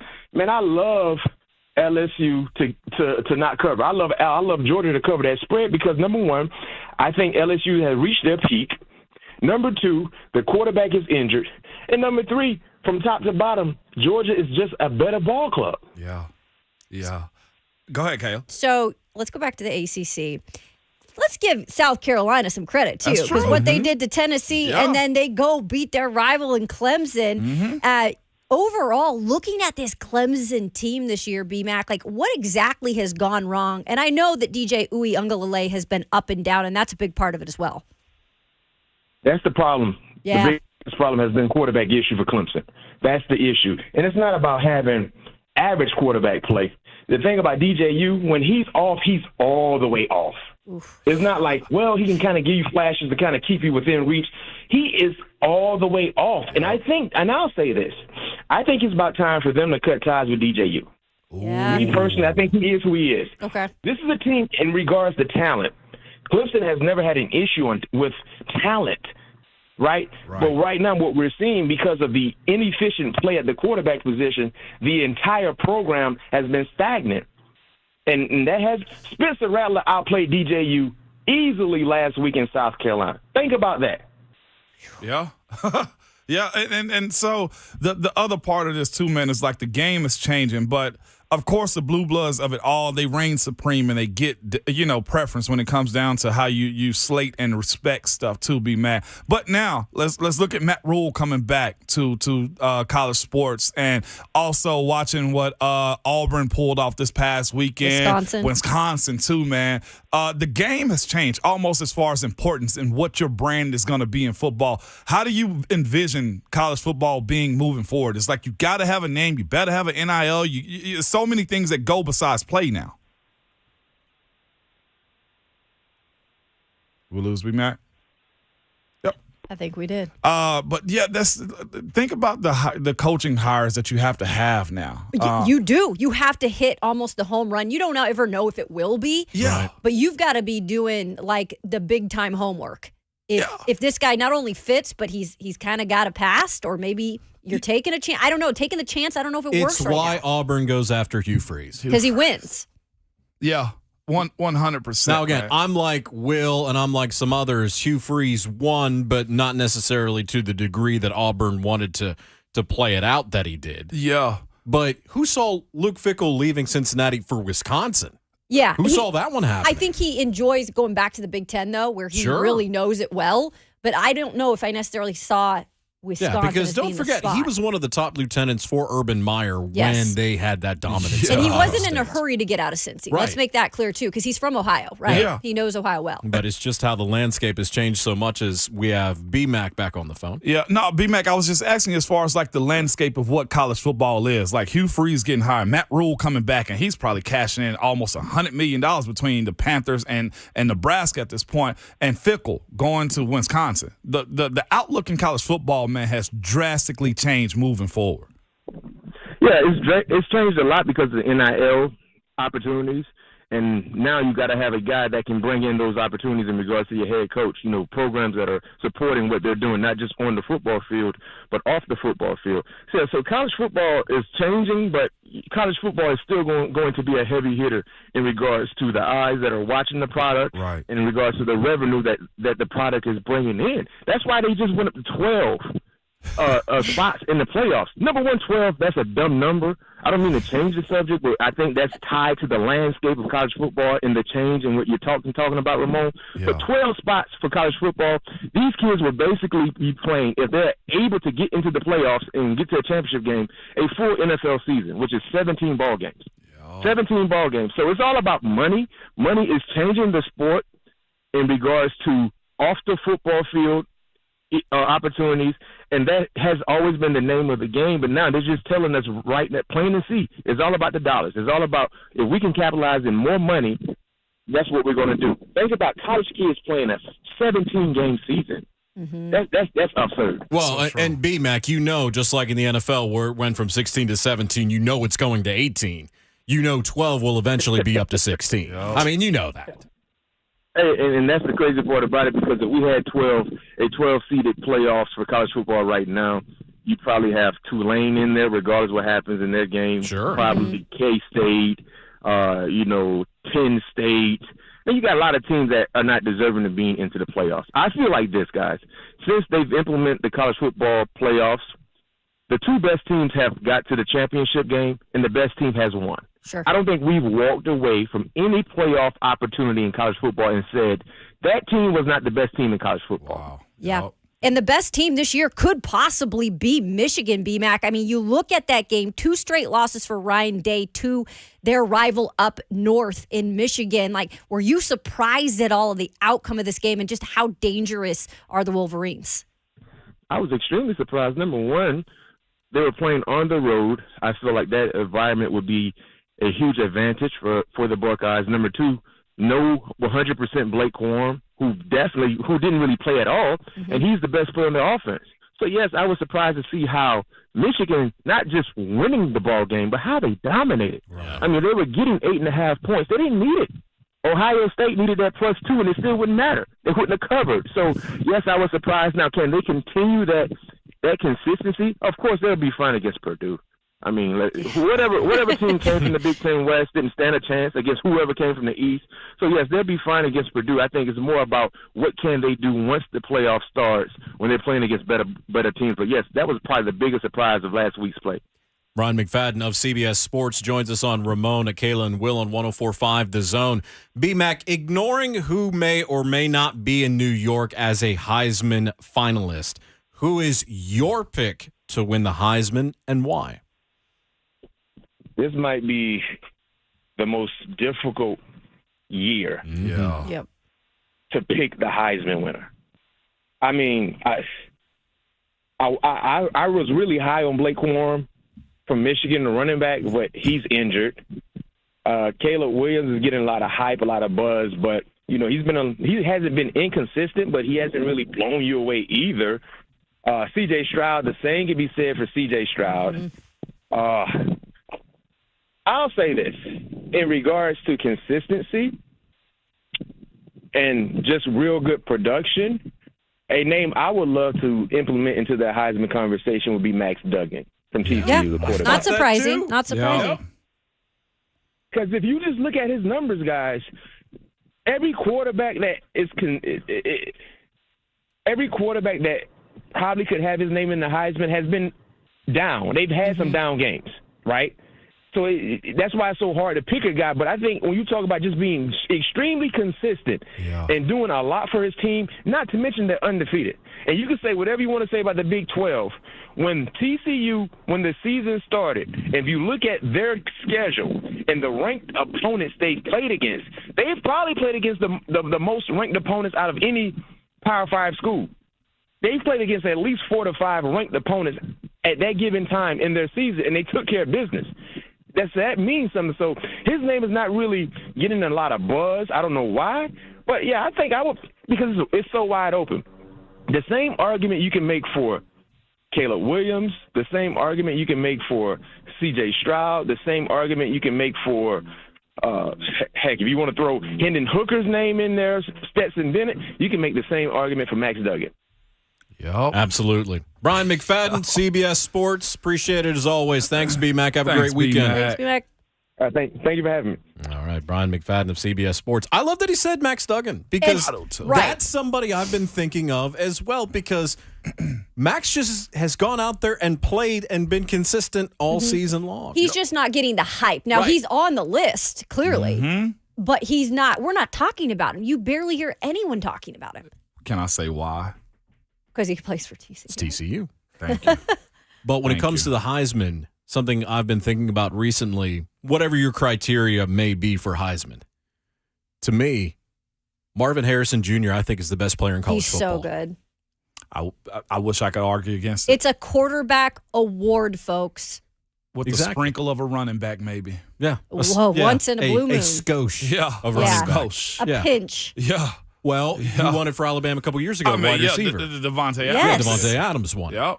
Once in a while, we get graced look, with that. You won't find a bigger anti-Ohio State fan than me. I can't stand Ohio State. Marvin Harrison Jr. is the best player in college football. He can go play in the NFL tomorrow. And make plays. Plays. I like that he mentioned Max Duggan.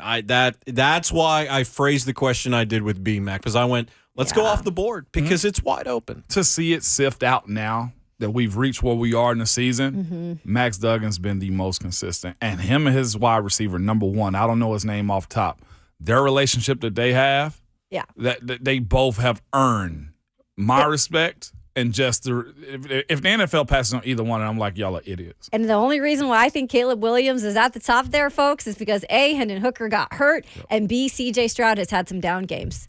And I could also make this argument, is that I think Bryce Young is more deserving of it this year than he was last year because of what he's had to do for this team. He became a better player this year. Bryce Young did. Because if somebody went out of the box and said Bryce Young for Heisman, I don't think I could really argue it. Because when we were at the game out in Neyland, Ramon, we watched the end zone version of him. Right. We basically had the all-22 of Bryce Young for half of that game. And to see what that young man did in that game and this season for that team. Under duress, Auburn only has 2 losses because of Bryce Young. There's no other way to put it. So the Heisman, which I usually don't care about, I think is going to be absolutely fascinating. Me too. It is. He was good. How many times did we say during that game, I get it. Talking about Bryce Young? Sure. Yeah, at least 4 or 5. And there were a couple times where we both went, damn. Toyota keys to the game presented by your Middle Tennessee Toyota dealers. Titans, Eagles. That's next. Ramon, Kayla, and Will on 104.5 The Zone.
Ramon, Kayla, Will, 104.5 The Zone, no Will. He's down in Chattanooga. I'm Jonathan Schaefer. Slacking.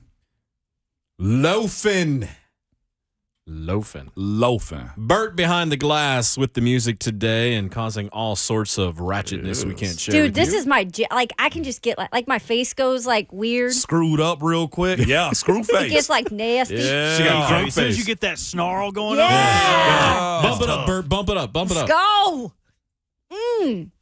Hey, Those you guys Friday feel like vibes. you're enabling Will a little bit? Y'all should have made him do the show. Yeah, we should have. Could you see him trying to do? Will. No, Will would not. He'd Get be that- like, all right, turn it get down. that It's too loud. face. Hey, that's enough, guys. We have a sound complaint. We have a couple noises complaints. Guys, don't you realize J. Cole is my favorite artist? My favorite is when he will start singing the songs, but he enunciates Will's like probably every listening. single lyric. Yeah. Mobbing in the Bentley, smoking moon rocks. We're gonna get a call from Will. Not the moon rocks. What the? Those are my favorites. It's the moon rocks. When I went to the Tennessee game as a child last week, Toyota keys to the game. Titans, Eagles. Kayla's dead. She's the skull emoji on your text message. She's the skull emoji. Kayla's dead. I cry a lot in this That was good. studio, and not because I'm crying for bad things. That's good right there. hey guys, where do I watch the soccer game at tomorrow? That's Will. Toyota keys to the game presented by your Middle Tennessee Toyota dealers as I go to Big Homie to my left with the first key of the game between Tennessee and Philadelphia. Win the line of scrimmage on both sides. Mike Keefe said, I think we all understand this. The big boys got to go play this. We can make all the fuss we want to about AJ. No. Protect Tannehill, run that rock, and get after their quarterback to keep him in the pocket. That's what you have to do. One thing I want to add about that, Philadelphia, top 5 in the league in sacks, too. So we talk we talk about the Eagles trying to stop Derrick Henry. Yeah. They don't have any problem getting pressure Sure. on the quarterback. And you've got Tana wheels down to just one wheel right now because the other one is not great, Bob. Yeah, we can't get that hill quick enough. So battle of the line of scrimmage for sure, Kayla. I just say, and this is the obvious one, guys, but I'm sorry, you're not going to stop him, but you've got to somehow try to contain Jalen Hurts. Yeah. You've got to try to do anything to not let him extend plays, not let him run all over you. You just got to find ways to step it up to the ultimate level tomorrow, no matter who you have, or Sunday, excuse me. My key to the game, let Tanny cook. We have to find a better balance on this offense. It just has to be done. Because I don't think Derrick Henry's getting 100 yards. I don't. He might. Might completely prove me wrong. It is December. It is December. Yep. I don't think he's getting 100 yards. Look, Philadelphia is really good. And I know we've said that in the past about Kansas City and Buffalo, and the Titans go in there and win. Right. And they can. Right. Because if they win the situational football battles, if they win those situations, as they often do, they didn't against Cincinnati, but many times they do, field position, obviously a huge key when you have a weapon. And again, we used to say this about Brett Kern, and we're saying about Stonehouse. When you have a weapon at punter like the Titans do, that field position is a really big deal. Yeah. So, Tannehill's going to have to win you one of these games. They have to let him do it. That's the biggest part, the stubbornness. Now, to be fair to that, to go back to the key that Ramon said, do you have an offensive line with a returning Ben Jones? We don't really know the status of Nate Davis right now.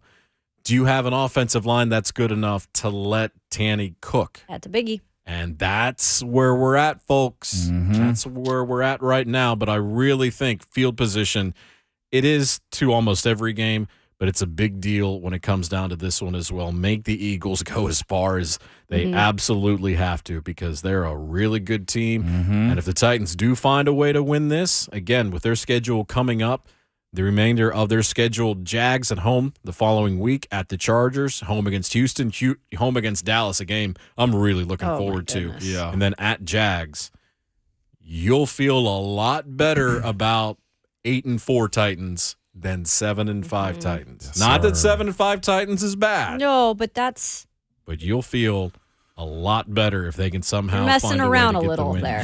Well, you're starting to mess around and find out. Yeah. You A little are. bit. Yeah, a little bit. Buddy. I want to thank everybody that's been a part of the show today. Sam Monson from Pro Football Focus. Also, the VOT, Mike Keith, who you can see on TV tonight, calling Anderson County and...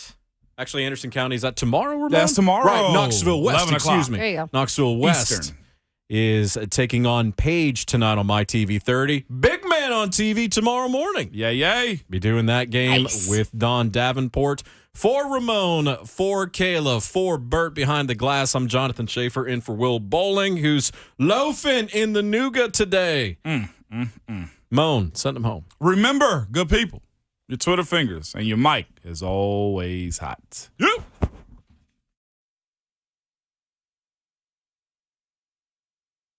Mobbing in the Bentley, smoking moon rocks.